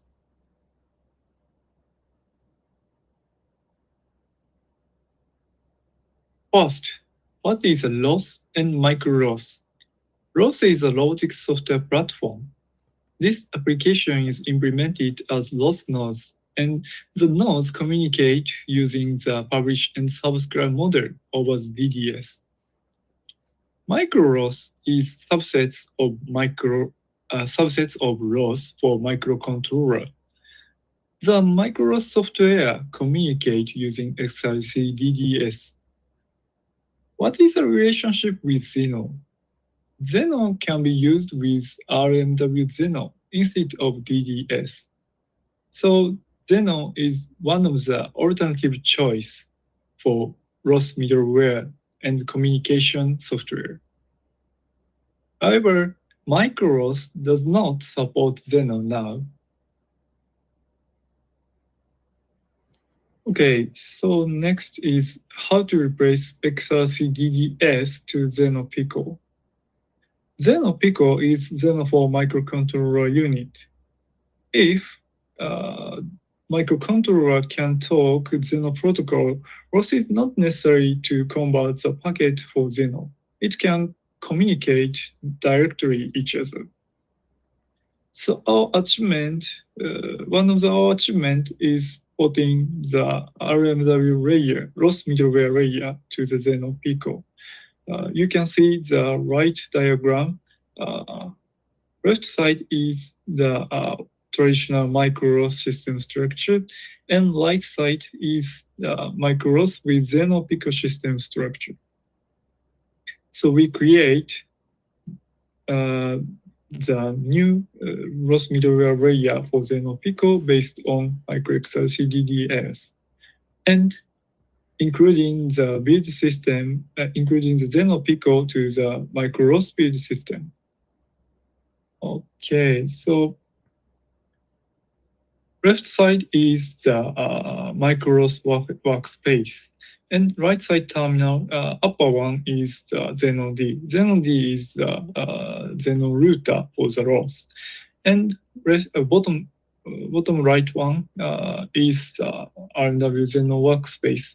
First, I will run the RMW Zenoh D. So this is Zenoh router, and router is running. And next, I publish the topic from the ROS using the RMW Zenoh. Okay, so running, and our word in index number is incremented and publishing the continuously. Okay, so next we receive this message using the micro-ROS.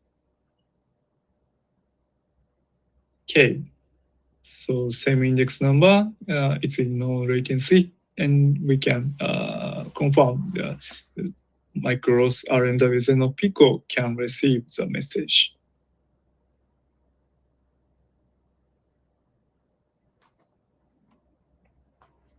Finally, here is conclusion slide.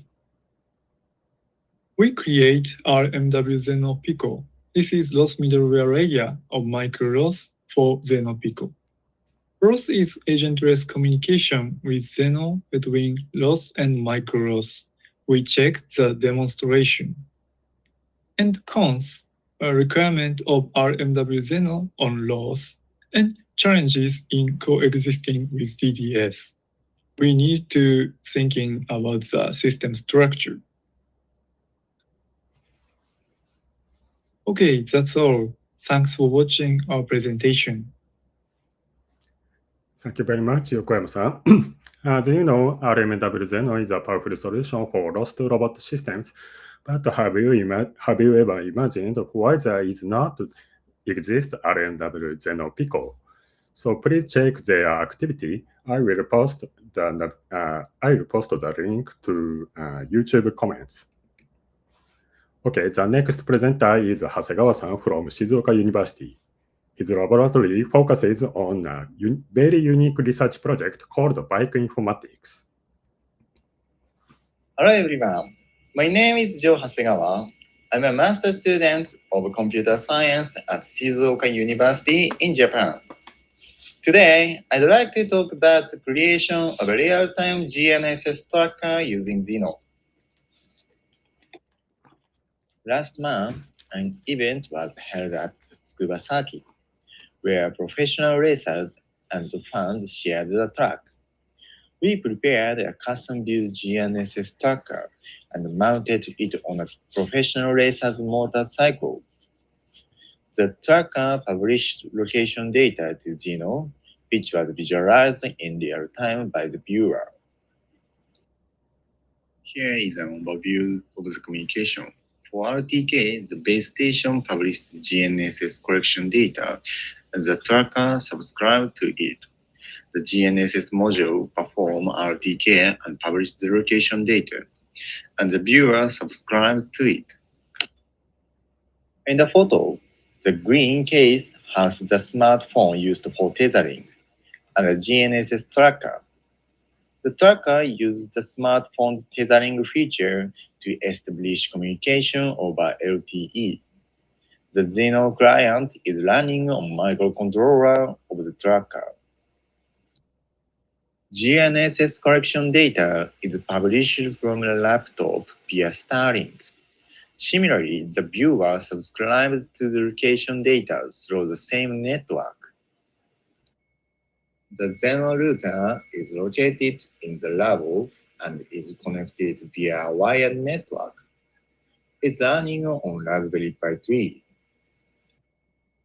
Location information via Zenoh over LTE and Starlink was displayed in less than a second.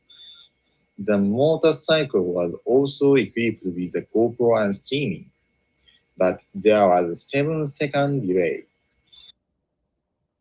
The video shows the monitor and the driving scene during the event. The green and red dots represent the current location, and the represent trajectories are displayed.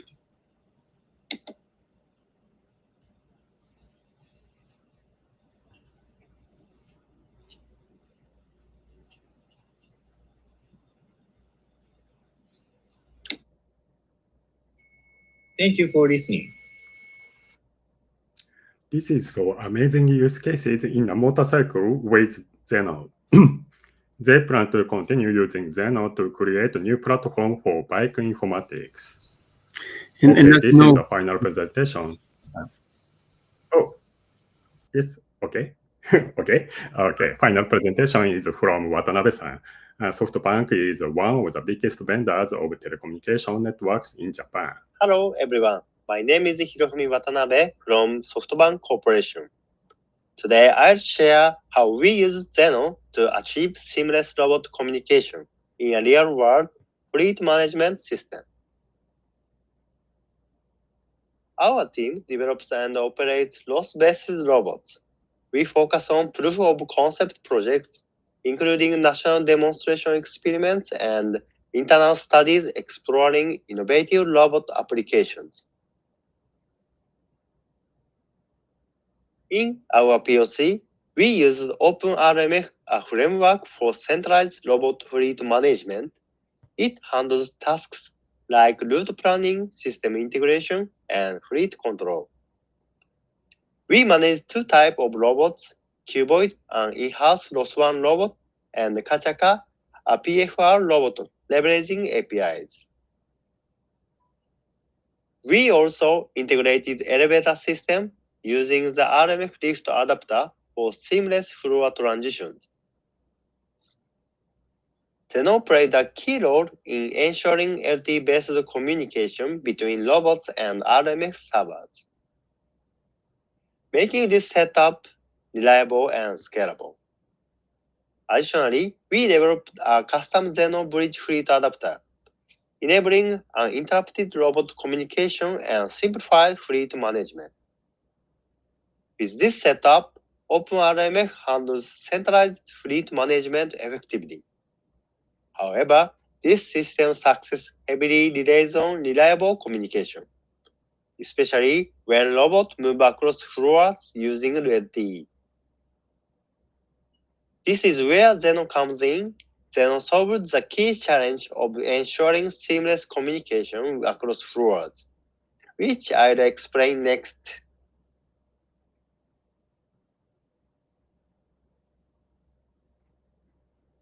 One of the main challenges was enabling robots to communicate seamlessly across floors. LAN connections do not extend between floors, and using LTE requires NAT LeVasseur. Without it, communication between robots and RMF servers will break. Zenoh solved this problem by bridging topics across networks, enabling seamless communication between robots and the RMF server, regardless of their location. Now, let me show you a video example. In this demonstration, a robot moves seamlessly between floors. During this transition, Zenoh ensures continuous communication with the RMF server. As you can see, the robot has now reached the target floor. It continues to receive instruction from the RMF server.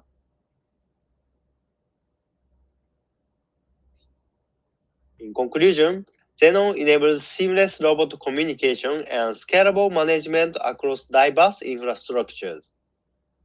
Looking ahead, we aim to expand this system to connect robots and infrastructures across multiple buildings and even public roads. Thank you for the opportunity to share our work with the Zenoh community. I hope our case study provides useful insights. Thank you again for your time and attention. Bye-bye. Okay, thank you very much. That's all. How was the presentation about our activity? Please send your comments or suggestions on X, Twitter, Discord, or YouTube chat field. I will share them with the presenters. Finally, thank you so much for your attention.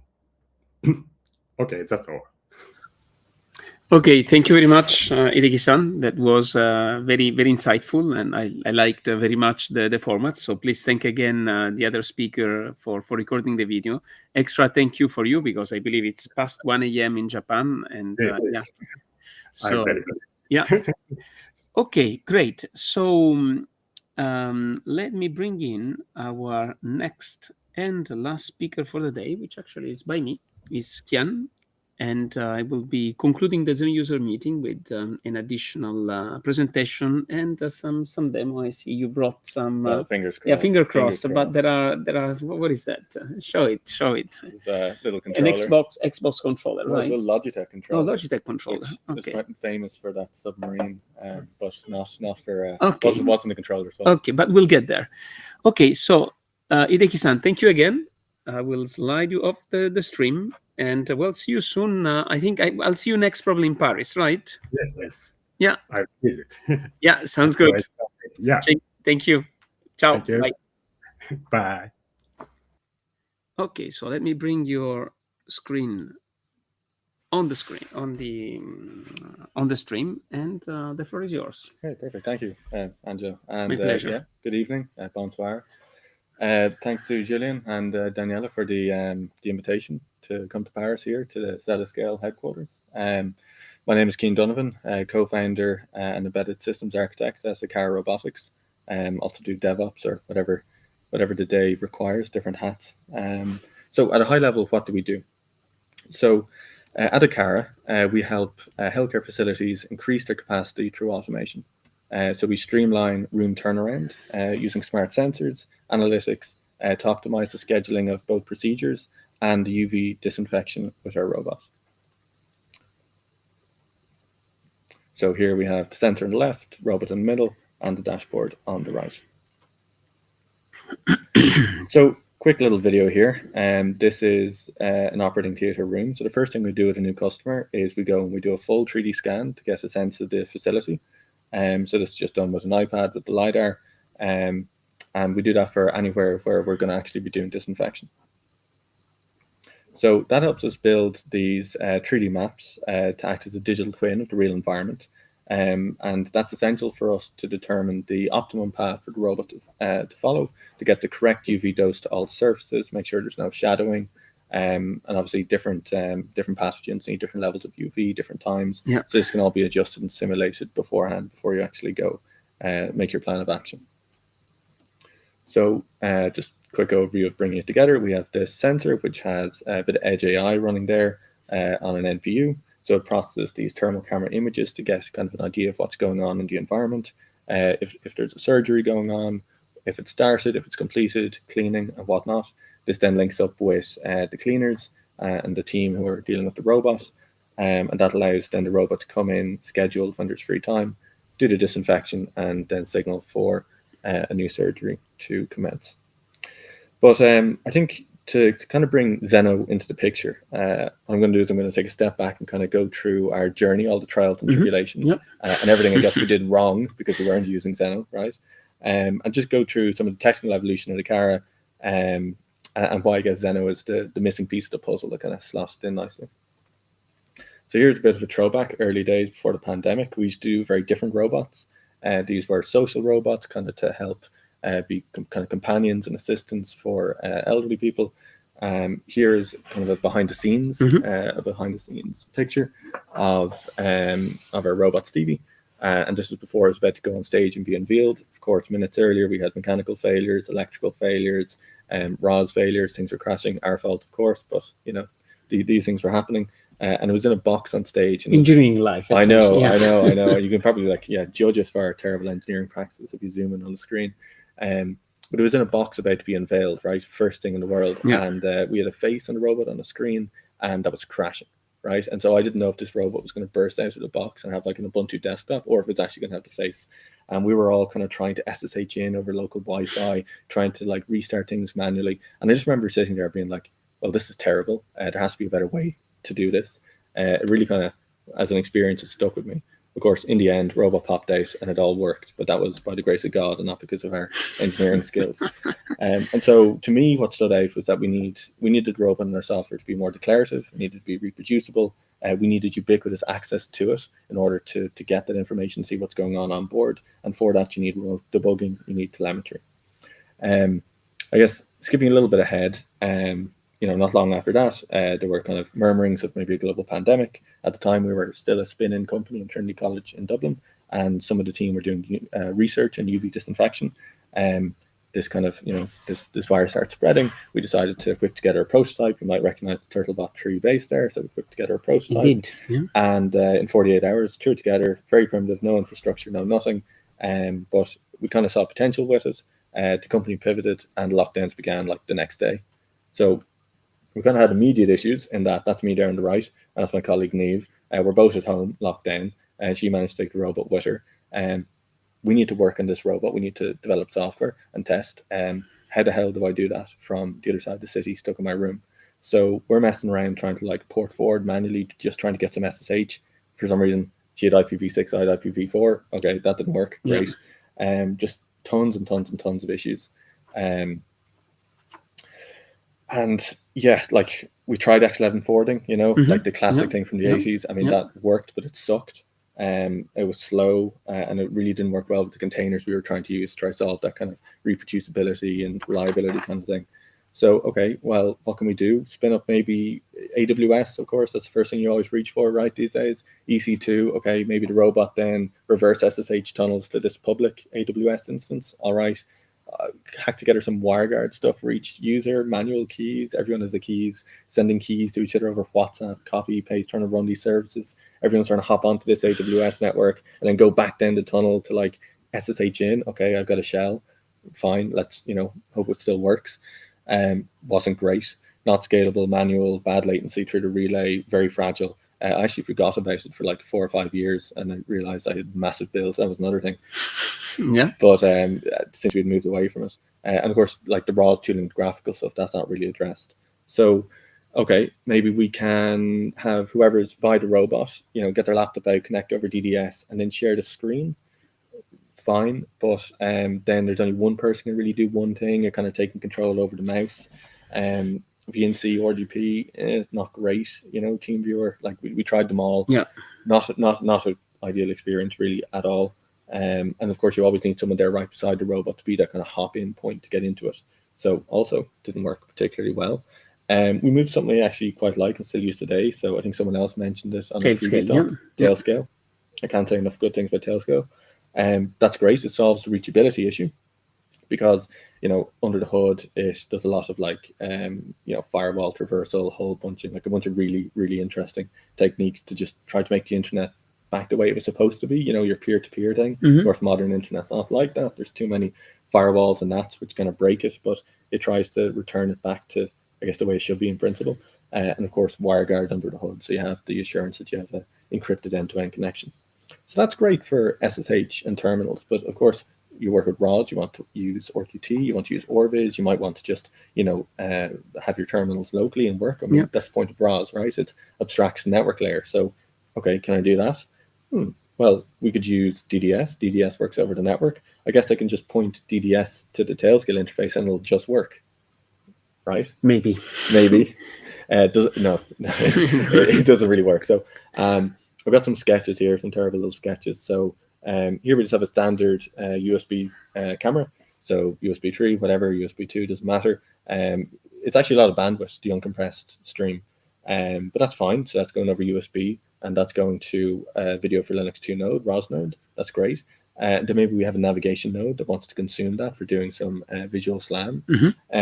Okay, great. So it's publishing, subscribing. It's on the same host. It could be using shared memory. It could be using the loopback. This all works fine. It's a reliable subscription. Great. What's the problem? So a weird kind of problem comes in, and I made sure to confirm it with Erik and Edupons, the fast DDS and cycling DDS people. If you have a ROS publisher and you have a subscriber that's slow, even with the quality of service settings set to best effort, the publisher will slow down as well. And I thought I was mad doing it when I came across this, but I reproduced it with Cyclone, fast DDS, Grum DDS, Connext with ICORIX, with the shared memory of fast DDS, and it seems to be.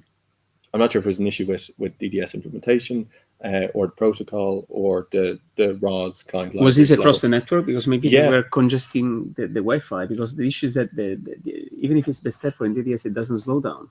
Well, for me, it did. And that was my experience. Now, it could have changed since, but at the time... What I mean, the writer doesn't slow down, but it starts congesting the network. So you get, Well, here in my experience anyway, the writer did slow down. So the writer slowed down because the subscriber was slower. And actually, just to anticipate this, there is a QR code here where I've got the link with the commentary from Erik and Nandi, where they actually basically, it's still an open issue. And they explained the really... underlying DDS issues that I didn't understand, but essentially neither of them had time to really address it. But I guess for me, I was kind of worried because this affected the determinism of the robot. And it would mean that if the robot's doing something critical, you couldn't say open up ORVIS just to have a look at it. And I guess that's not ideal, right? Because sometimes you want to be able to do both. So that was kind of bad. So, but is this a real problem, right? Just taking a little bit step back. Is this a safety problem for us? No, it's not really a safety problem. And it's not a safety problem because we kind of have a safety domain, which, for anything that's certified safety, we have 6 safety rated LiDARs and safety PLCs and whatnot that provide kind of a bit of a safety blanket or safety net around us that allows us then to use Linux and ROS and not have to worry about actually certifying it and kind of move a bit faster. And of course, then with Linux comes all the other nice stuff that we use. We have a nice kind of stack that kind of mirrors some of the other automotive companies, a lot of Pipewire, Wayland, Systemd containers, and bringing in all kind of the modern stuff. But we do still need to have that remote control. So One other solution that we kind of looked at, we were kind of looking at Foxglove for a bit. Now, they had a very nice kind of GUI there that allows you to subscribe to different topics, and they do it over WebSocket, so that didn't have the DDS issue. But I guess unfortunately for us when we were testing, it just the latency wasn't there, and the way to kind of control it remotely through the buttons on the screen, it was just a little bit more cumbersome than using something native like a controller. Like for us, it would be really nice to have ROS on the laptop, ROS on the robot, point them together anywhere in the world. You can just use the controller on the laptop, controller on the robot, doesn't matter. All network abstraction makes sense. It's the dream, right? And so there we are, the controller invention. So yeah, it'd be really, really, really nice. I mean, it's designed for proper like ergonomics. It's what everyone's used to. It should be the way to control it. So enter Zenoh. So I was I'd heard about Zenoh. I forget exactly how I heard about it, but I heard it was like, this hot new protocol, heard whispers about it. And this was did you dream about it? I don't know. Yeah, maybe it was like divine intervention, like, maybe I saw smoking Bosch and told me about it. But it was last December. It was late. It was like just over a year ago, or just under a year ago. And this was like maybe the 22nd, 23rd of December. The office was empty. We had like a deliverable to like get this working, to get remote control working. And I was in there late at night, and so it was Providence. I'll just try it. I'll try Zenoh, right? We'll give it a go. Yeah. And so I was setting it up, and I decided, okay, in order to test this and to make sure, it's not just a cyclone somehow leaking out over the LAN, get my laptop, I'll put it on my phone's hotspot, I'll connect the controller to the laptop, I'll have the robot on the Wi-Fi, and then definitely then it'll be having to go over Tailscale, to go over Zeta, and it'll work. And so I took this nice little controller up, and I was like, because I'd been messing around with the config, doing it wrong, and I was like, fine, I'll try it. And I moved, and I was like, okay, it moved, great.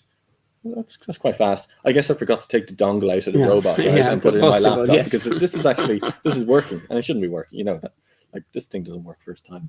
But no, I confirmed that the dongle was in the laptop, and it was going over 4G, and it didn't suck.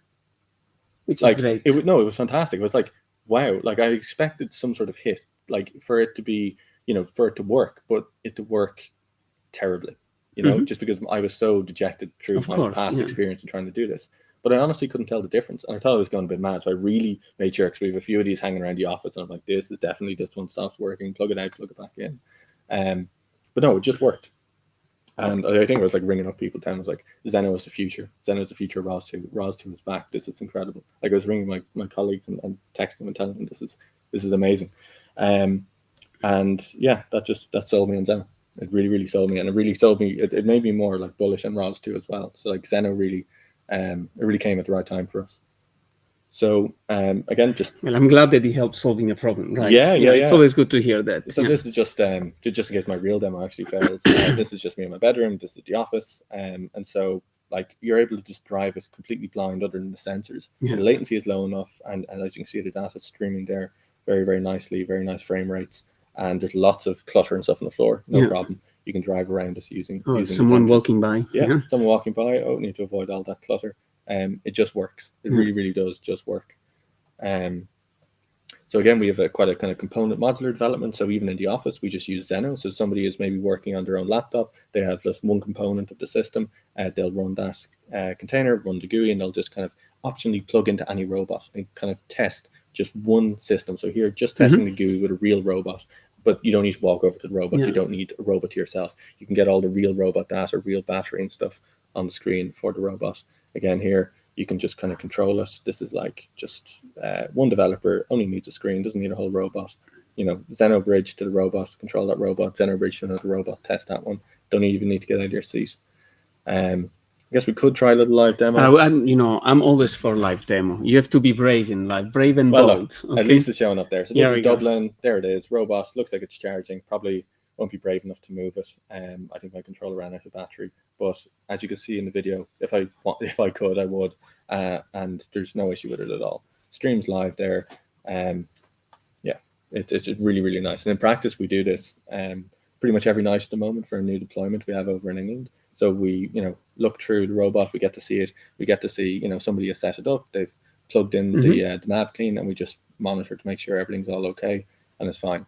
On the rare occasion it gets stuck or something, you can just get the controller, you can nudge it. All the safety systems mean that, you know, there's fail safes there. We're not just relying on the sensor, so it won't crash, but we can get it out of tight situations and the clean will complete. So just for everyone online to understand, here you're running essentially RVids on your laptop. Yeah, RVids. You have a Zenoh router or a ROS2 bridge. So the bridge is and then there is another one in UK or in Ireland? Yeah, so this is in Ireland, in Dublin. This is in the office. Your robot, Yeah, so people are still there because the lights are still on, so that's good. And then we have the bridge here, and we have Orviz running. And this is all in containers. I actually don't even have RAWs installed on my laptop. That's a separate thing. Just pod mount, just containers, spin it up.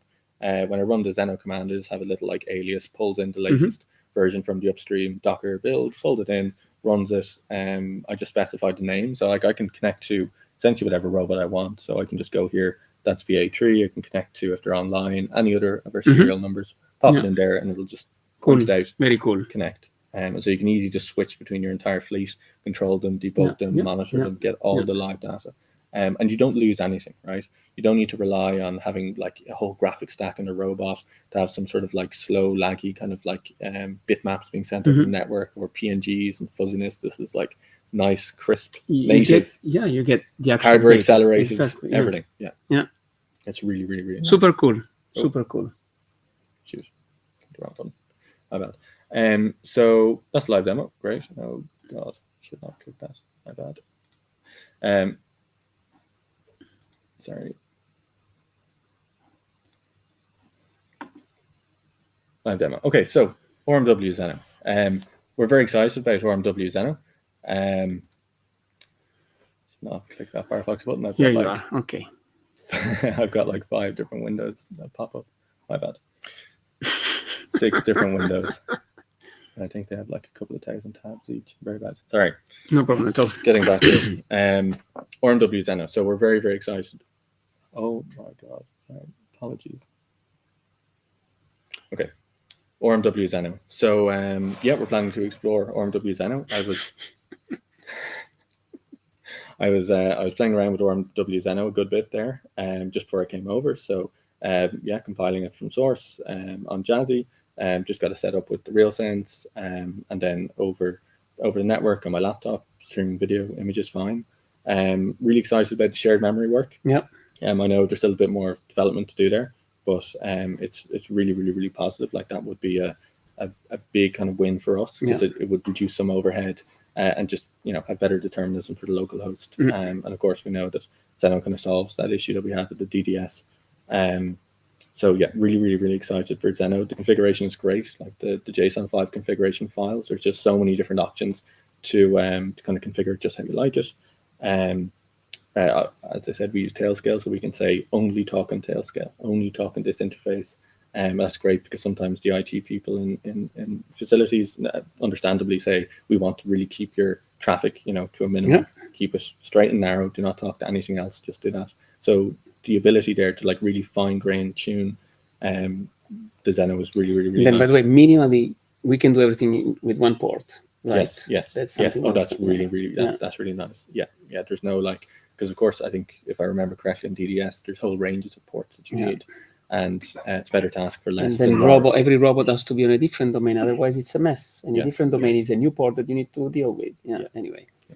But at least one, if not 2. It's actually 2, but anyway, I guess just to wrap up, just the human factor. So just for us, just to reiterate, like, you know, we build robots that are there to serve people and to make their lives easier and better, not make them harder. And it's the forefront of all the decisions that we make: design, safety, ergonomics. And of course, for me, because I'm designing to help my own developers at Akara, they're my users, and Zenoh is a real crucial part of making their lives easier and letting them kind of do their job. So that's part of it as well. It's, you know, behind the scenes that's maybe not seen, but Zenoh does make, you know, their human lives and their human developers and their experience much easier. So thank you very much. Thanks for listening to our journey to Zenoh. Well, it was very inspiring talk. Thank you. Thanks to the team and everyone for the invitation here. Really kind. Great. And so it's I mean, as you see, we can. So it's 1 year then you've been into Zenoh, right? Yeah, like our 1 year anniversary is coming up. Yes, so great. That's very good. So guys, we are a little bit ahead of schedule. So let me check how much we're ahead of schedule. Yeah, a little bit less than 10 minutes. So maybe I think just to start the demo session in 8 minutes, Gabriele, while we finish to set up, might be worth, I mean, you can come a little bit around, guys. Might be worth to, I will ask you some question, in fact. Okay. So don't hide, Luca, come. Okay, Olivier, come. So we went into a retrospective. Okay, so let's do this game with both, the core team and a user. Okay, for each of you, we'll go this way. Okay, which were the most important, the single most important feature for you we added this year? Just one. Just one. And then I'm also curious about the user. Yeah. This year we added liveliness token. Hold on, they cannot see you. Squeeze in a little bit. Yeah, now they can see you. Okay. In fact, let me unshare the screen. Yeah, so we are now full screen here. Okay, so you can more easily see what they can see. You might want to, or maybe I can just turn the camera slightly. Okay, here we go.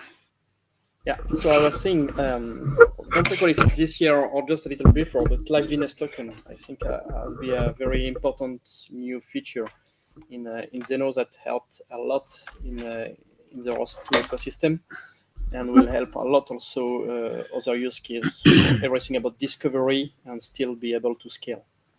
Yeah, and I think they are still not fully understood. Yeah. Yes, but I think with the examples we provide, at least with the bridge usage in the bridge, usage in RMW Zenoh, there will be more understanding on how they can be used. Still, people don't fully understand it's a way of doing, in fact, group management, right? Group management, discovery, supervision. I mean, it's a group management because you know who is around, right? You can get notification of join and leave, and you can query the view. Exactly. Right, so that's very cool. Yeah, there is plenty of use cases to build around. Yeah, so we probably need to cover those a little bit deeper, starting with the new year. Luca, for you, just one. I mean, it's tough. It's very hard. Yeah, my mind is still processing all the year and try to put all the pieces together. But in the last year, so you can filter. So I will say that the capability to add interceptor. So downsampling, I've already seen, is quite critical for robotics, for anything that goes over wireless. That also allow to add access control to Zenoh. And those are just two types of interceptor that we added. So I had some discussion about, for example, video transcoding through interceptor. That's just some idea, but I mean... No, it's a framework that will open just an innovation path on its own. Yeah. Let's open the user parentheses. My favorite for the last year, or just a favorite overall. For the last year, well, yeah, Zenoh as a whole only came into my life in the last year, but yes, well, I think I was talking to Julian about it. I'm not sure if the feature came about because I asked her if it was already in the pipeline, but definitely the ability to limit Zenoh to one interface, or to do the more granular selection about where it goes rather than just IP. Because of course, what we use when we use Tailscale, it has its own kind of custom IP per device, right? And so that would be very difficult to provision. You would need to have that state somewhere tracked rather than just spinning up a Zenoh router. So when you can actually say, Tailscale, like any IP on Tailscale, or any IP, any port, or like it's really it just basically solves that problem. So that was if there was one feature, it's that. And of course, I was looking forward to the shared memory stuff in the future too. Okay, and by the way, it's funny, but still, I mean, just because of how DDS works and many other technology, still people, and you don't know, many questions I get. I stopped the screen sharing already. Yeah, and that should be fine. Thank you. So it's crazy because still there are lots of people that don't realize that in Zenoh you can have you can use at the same time multiple links, how we call them, right? And we route across links. So all of a sudden, I could be talking on serial and on quick and God's know on what else, right? And I mean, even last week, still this was mind-blowing for people because they asked twice, so can I really do that? Yes, you can, okay? So it's not a new feature, but I mean, still, I think we need to re-emphasize that because it's not so, Olivier, how about you? Come, we can't see you well. So priorities, so it's maybe not a single feature, but it's a collection of features that are all needed together to build really end-to-end priority lanes. Real-time systems. So to have different queues per priority, different links per priority, and the last addition, which is the ability to, in the config files, specify which key expression should go on which priority lanes. That's very important. And because things work already very, very good, like you showed, but once we'll have maybe some very high traffic keys and more control keys and so on, it will be I mean it's mandatory an important to have and again priority queues. As we were discussing before, it's good to be able to control priority at deployment, right? Yeah. So that's very good. Gabriele, where are you? Are you ready to rock? Yeah, let's go. Okay, so let's do some playing. I can stick around. This is like a family reunion, isn't it? Okay, thank you again. Very inspiring talk. Thank you. Okay, can you share your screen, right? I would say let's start with yours, and then I'll send me the invite to join. Okay, so Daniela, well, I can actually do an invite. I'll give you an invite immediately. So Gabriele, here we go. So there you go. There you have the invite.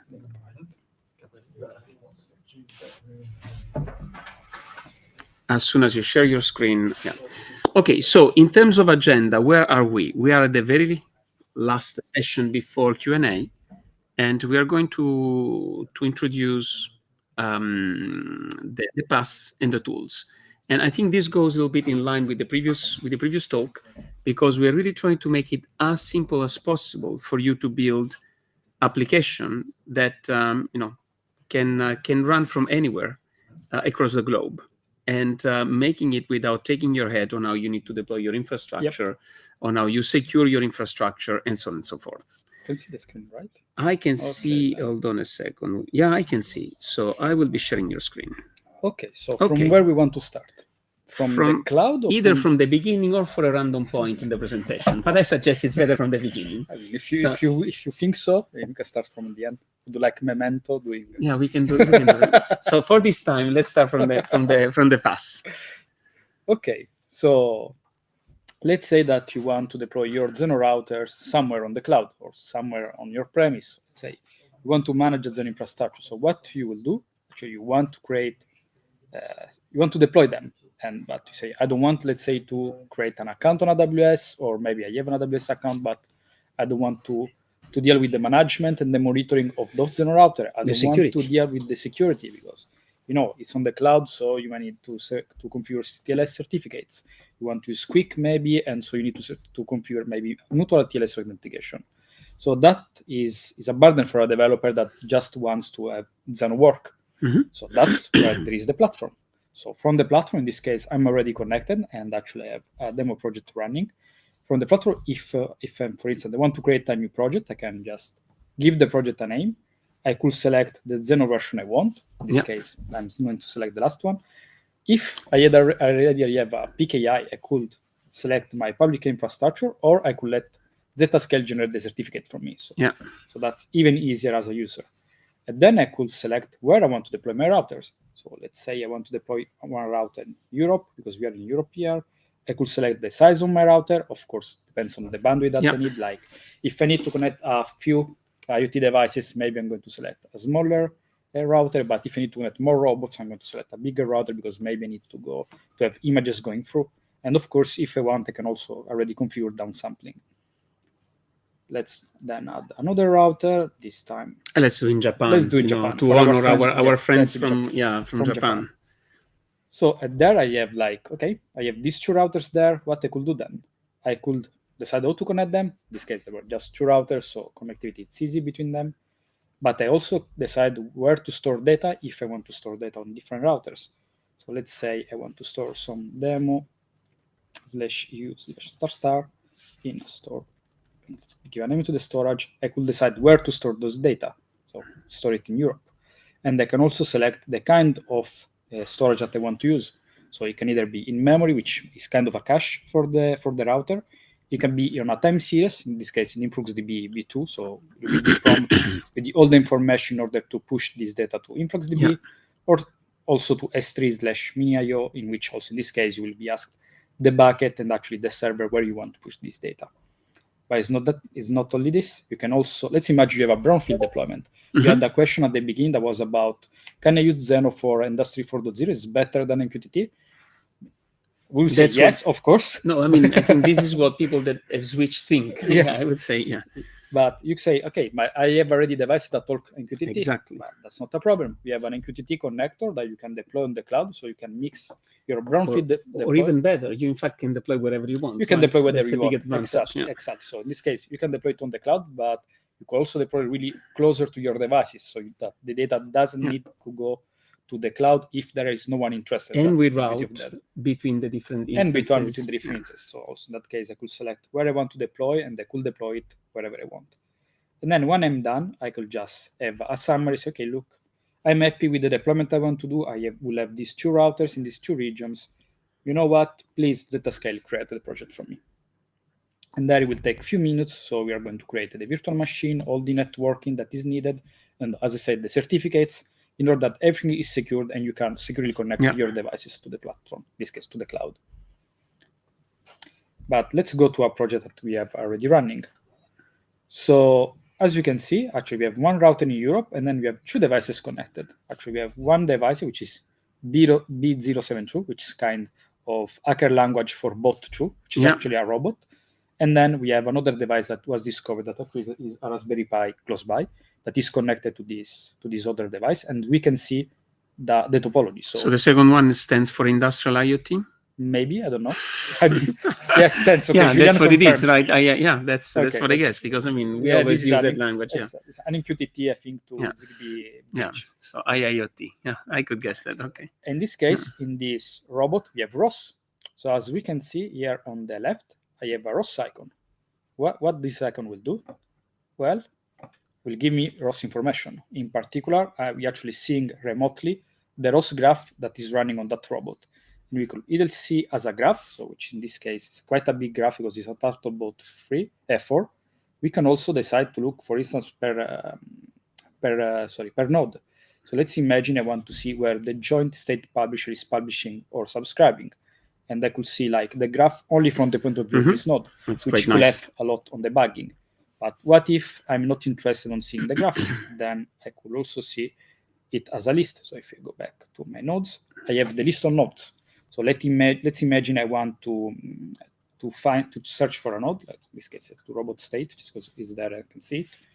I can see there, I can click on it, and I could see where it's publishing, with which type, where it's subscribing, and if he has client services or server services. Yeah. Or it's providing a service, or if it's client of other services. Exactly. Yeah. And again, if then I want to see the graph, I can just switch the view to the graph view. So in this case, Yeah. And the other interesting things is that I can also see the Zenoh resources of that map to those ROS topics. In this case, though, this is via the bridge. Yeah. So you will see actually the types in a quite easy way, let's say. While we will see later with RNW, you will see more complex topics name, but that's the way RNW is designed. And again, the result doesn't change because this is essentially the resource name you would use if you want to have a native Zenoh application that subscribe or publish into a robot. Exactly. In this case, in a robot that is talking, let's say inside is talking DDS. Exactly. So you can easily but for us, it really doesn't matter, right? For us, because Zenoh speaks any language in a way, Exactly. right? Thanks to the plugin, as we saw also in some of the previous talks. Of course, I mean, you have your router on the cloud. You may want to see how much data they are using. And you can get this information. So you have page with the router metrics, and you can see how many data is going through these routers. But it's usually good to visualize it on the graph. Yeah, it's true. So let's visualize it on the graph. So first, let me actually connect to this robot. So now this robot is streaming data. And that's the robot that that's the robot. Actually, right? We'll show it in a moment. But then the robot live. Okay, hold on. Let's put it on the table. Let's drive it on the table. Let's drive it on the table. So here it is. Careful. Hold on. So I hope it goes. Yeah, drive it on the right. I have the hands here. Don't worry. It's turning around, so that's good. I'll move it forward. That's good. Backward. Yeah. It's stuck. So let's move it just left and right. So the robot is moving and is sending data. You cannot see the robot actually. Okay, no. I'll put my hands also here too. So, but what if you want to see the data? All right. So So in this case, I'm connecting now through the tool. Yeah. Because I mean, what if you don't have you're not using the Zeta platform? What if you don't have internet connectivity? What if you don't have internet right? connectivity? So in this case, I'm going to connect to the same project, and you can see I have the same topology. So I have the robot. Now there is a new icon, which is Zeta C2, which is the tool that is actually connected through Zenoh. We still have the same ROS information, but what you could also see, you see the total amount of data that is being sent. So in this case, as I have a subscriber on a web page that is connected to this Zenoh router, we see that there is some data flowing actually from the robot to the router and vice versa. Yeah. Which it means that while we are most of those data is from the LiDAR actually, which means that if we all of a sudden we stop, so we don't subscribe anymore, I think this should be enough to unsubscribe. When the things will update, we'll see that there will be no data. Because obviously it's an average over time. Yes, this is an average over time. So see, it's going down. You see it's going down, yeah. And given that the average in this case is through 5 seconds, it take a bit more to slow down, but eventually you see that there is no data going through, which means that even if the robot is publishing, in fact, we are at 0. There is no one that is subscribing, so no data is going out. So sorry for Amazon. Right? Well, also sorry for us because no data that comes through us. That's okay, but that's the intent of Zenoh. That's the intent of Zenoh. So if better latency, lower bills. Exactly. I mean, so if no one is interested in your data, why you should push it to the cloud? Yeah. Makes also for security reason. You can have someone that taps in, but if no one is interested, no data is going through. Exactly. And also, this robot, I mean, is connected through. I mean, we can see from the legend is connected through TLS. So everything that is going in and out the robot, it's always encrypted. So just for everyone to understand, and this also ties back to what I was discussing with Shubham from RigBetel Labs. So that's a Turtlebot 4. Yes. But unfortunately, as of today, I mean, it was announced at the ROS conference, right? That now you should be able to run it on Jazzy, but we still haven't. I mean, no, because there is the BIOS, right? It's the BIOS. Yeah, it's the we need to flash the CRAD 3 to add the Zenoh inside. Yeah, we cannot. Right, and that's not doable at this stage. So this is still running. In fact, DDS. Well, we are running Cyclone. We are running Cyclone. We are running a bridge, and we are running the Zenoh bridge as in the use case from Cian. Right. So should we play a little bit with the RMW? Yeah, why not? Because in the end, right. I mean, this is like now old news with the bridge. I will say it is old news. Okay, so please take the kid. Oh, Jean is going to take the kid, and I think I'm going to share my screen then. Okay. Or maybe no. Stay on the tool. Okay. Stay on the tool, and what I will do. So we'll show from your tool, and then I will write. So what I will do, I will start, in fact, a talker. By the way, before we do this, do you mind going on the ROS graph and showing that there is no talker, neither listener? Well, okay, let's go for a search. So search for talker. There is no nodes that is called talker. Yeah, neither listener. The other is called listener. Listener, yeah, I think. No, there are no. Okay, perfect. So what I'm going to do, I'm going to start a ROS application using the Zenoh RMW ported on V1. And in fact, well, maybe I can show real quickly, and then I'll give you back control. Okay, just to show people that this is running. Well, they will still pop up here. I know, but it's good to see. Yeah. Or maybe let's show the pop up and then I'm going to take control for a moment, and we'll go back. We'll go back to you. So let me move this. There are 1 zillion of windows around that we need to coordinate. Here we go. So if I show my screen for a moment.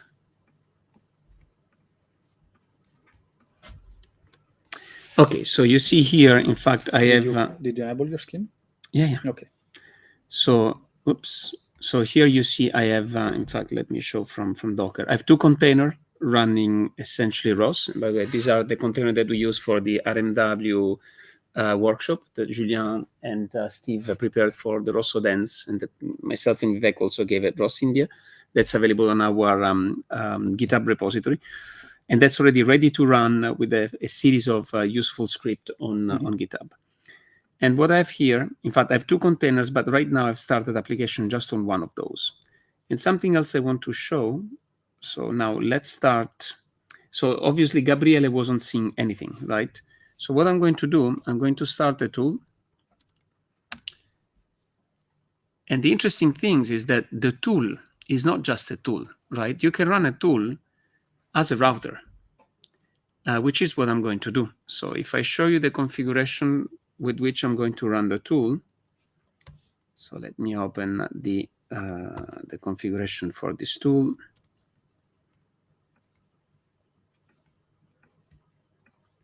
So if you look at the configuration, you see that actually I'm going to connect to the cloud. I'm going to connect to 2 containers, right? These are run. I will be starting perhaps another router on the second container, so we see both of them. And this is going, in fact, to run as a router. So the tool will be running as a router. So let's see what happens, okay? So if I do this, well, first of all, you notice that I've discovered what Gabriele was seeing before, right? So here we have let me just zoom a little bit to the graph. My screen isn't very big, so we just have to deal with the resolution. So let me just arrange this a little bit. Okay, so you see here my tool. This is the router deployed on Amazon, okay? And this is the router running on ROS. And again, these were the application that that Gabriele was running. And so now, if I look, for instance, at ROS and I look at the graph, I see the graph for the entire robot, and I see the graph for the talker. Yeah. Right. So if we search now for the talker, here it is. Indeed. Right. Should we see the graph? Yes. Let's look at it. Here we go. So here you see with who the talker is talking. And so let me switch to you. Yes. Because right now they sit on my side and say, yeah, you're cheating. We don't. That's not Zeta scale, right? We're even on separate network. So. Yes, we are. Yeah, we are very separated. The only things that unite us is the accent, right? That's it. Yeah, that's it. So let me give you control. And let me show you your desktop. Here we go. So, Gabriele, what are you seeing? So I actually see the same thing you were seeing, just arranged in a different way, because I arranged in a different way, but we can see that there is the router in Europe, my tool, the robot as before, the small Raspberry Pi, then there is a new tool that is another router. Yeah. And actually we can see that your tool is connected through Quick and TLS. Yes. But then inside is talking TCP. Absolutely. So it's actually as boundary security for your robot. Yeah, and you know what I'm going to do? I'm going to start another router in the other container. Okay. And another talker, another listener. We'll wait for him to actually discover them. There we go. There we go. And we were unlucky, decided to put them far away, but let's just arrange them. And now we can see we have actually two, well, those are like two robots. Yeah, that are connected through the tool, and we can see them. So now they're both talker and listener, right? Exactly. And so can you show the data going through, for instance? Yes, sorry. I can show the data, of course. Yeah.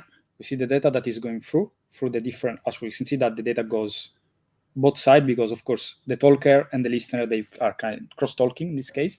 So the data also goes through the two different routers and the tool. And also we can now see them in the ROS graph if we want. And you know what I'm going to do, because that's just not enough. Let's add another node. Yeah, and we'll be at Zenoh native application. At Zenoh native application, okay. Which I just started. You should be seeing in a moment. Are you seeing?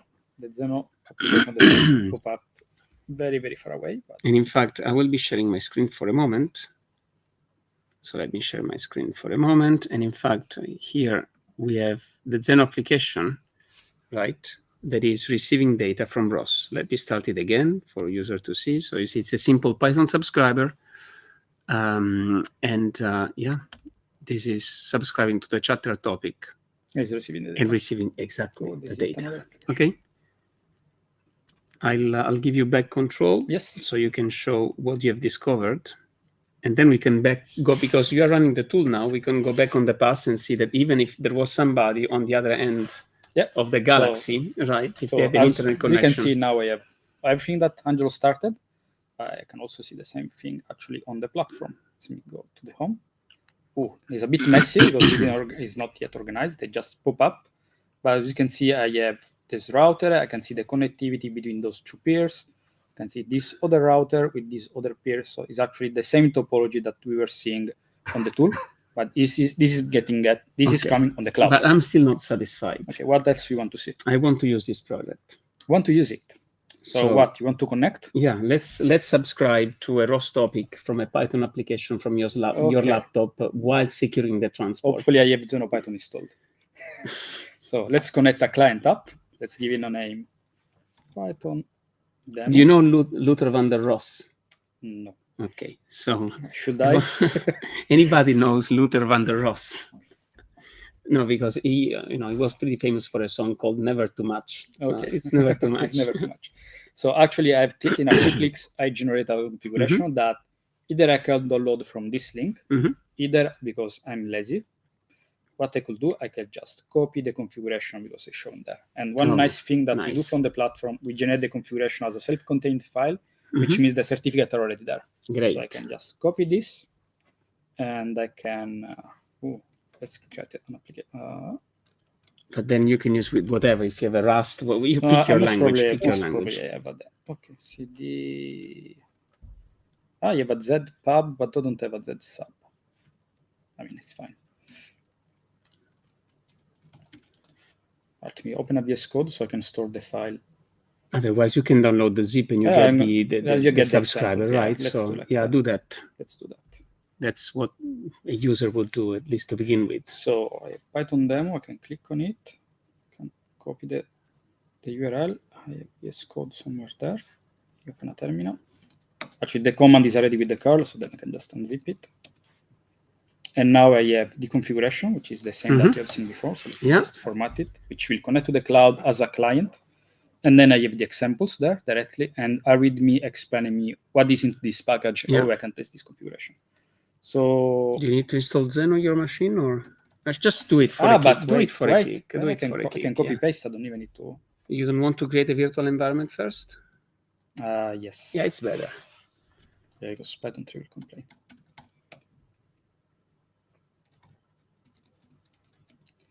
Copy paste the install command. Okay, great. Python 3 Z sub -c the config. Which topic name I need to so use? Do so -key quotes 0/chapter/**. 0/chapter/**. Oh, I'm receiving the data, and actually means that. Hold on. Before you show that, it's already there. So let's just explain what is happening, right? So I have two In fact, you should receiving two of those, right? Yes. So actually, and in fact, hold on. Let me do something. Let me kill my talker. The numbers are. Let me kill my talker. So now you shouldn't be receiving anything else. Kill all of them. Hold on. No, actually, I didn't. There is still one talking. Yes, hold on, because another one is here. So now you don't receive anything else. Do some enter.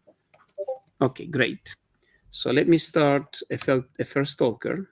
Yeah, I'm receiving the data. There we go. So that's from one container, and I'll start the listener also on this container, and I'm going to start another talker on the second container. So now you see another talker. Look, there you go. You see, great. So now we can show this back on the graph. Hopefully, it didn't mess up my graph. Well, of course it did, because otherwise there is no. Oh, this one decided to go on a vacation. There is some improvement to do there. There is some improvement. This is still the dev version of this thing is being active development, of course. So now we can see that there is also the application is connected to the root in Europe, because that's where I connected it, and actually receiving the data. Absolutely. Yeah. And of course, now that we have a talker, we could say also those are actually the key expression that we see in. By the way, interesting, because now it has discovered this new key expression. Exactly, right? And we can see who is subscribing to it. And we have the router where it's passing by, and also the actual Zenoh ID. That if we go there, is actually the long version of this one, which is the ID of my application. So we could see all the topics are mapped in ROS, and also we could see the information about the talker, right? Also from a remote machine. The same thing we could do actually from the cloud. So if I go there, and I select the list view, and I go to a talker, I can see them, and I can also see the graph if I want. Graph. Yeah, great. And then let's say, okay, well, look, the talker is writing where on this on this topic that is called chatter. We're subscribing the listener. Then I click on the listener, and all of a sudden I have the view from its point of view, which is very helpful if you want to debug. Very cool. Very cool. Anything else you want to show? I don't know, because I think we did we Docker. deployed. You want to do Docker? Not Docker, I mean Kubernetes. No, Kubernetes. No. We've done it already. It's on the webinar. It's on the so webinar, we yes. can share the link to the webinar. Kubernetes installed on this machine. Yeah, it was on the Linux host. It was on the Linux, okay. so it takes more time. Anybody wants to see anything else on the tools, guys? Any desire? You want to subscribe to some data if you really want. So what do you want to do? Sorry? With the tool? No, I say it looks wonderful. Okay. So let's do a subscription from the tool, and then I have no idea what we are going to receive. No, this is a periodic get. Sorry, I need to do from the tool. Data. Yeah, you can subscribe always on /chatter. So if I subscribe to demo and 0/chatter /star, and I want to subscribe. There you're getting the data from your robot. We are getting the data. So it's serialized data. There, we get serialized data out of it. So which is not that much we could do, because in this case CDR serialized it's data. serialized data, exactly. Okay. Okay, very good. I think that's it. Okay. So we are done with the official session. So there is Q&A. I know, guys, you guys are monitoring questions, right? So let's see if there are any questions to be answered. Otherwise, we can all gather together, have some other little chat, and then thanks the attendees, and let's say call it a day. So I can close my laptop.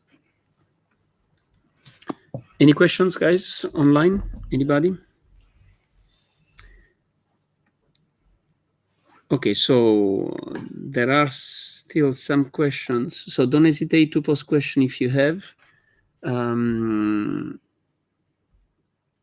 I think we have covered most of what we wanted to cover. Yeah. Right. So maybe, guys, let's close it here. We've been running for quite a few hours. It's very late on many of the countries that are joining up. So come around. Let's thank and give a big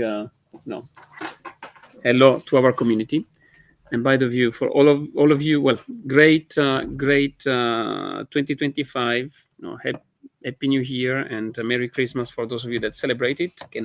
I'll make myself, let's do like this. I'll hold it. We'll do like a selfie, okay? Everyone in?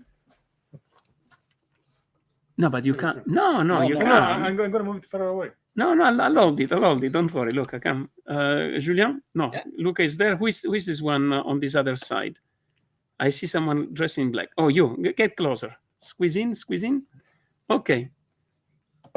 Thank you, everyone. Bye. Bye-bye.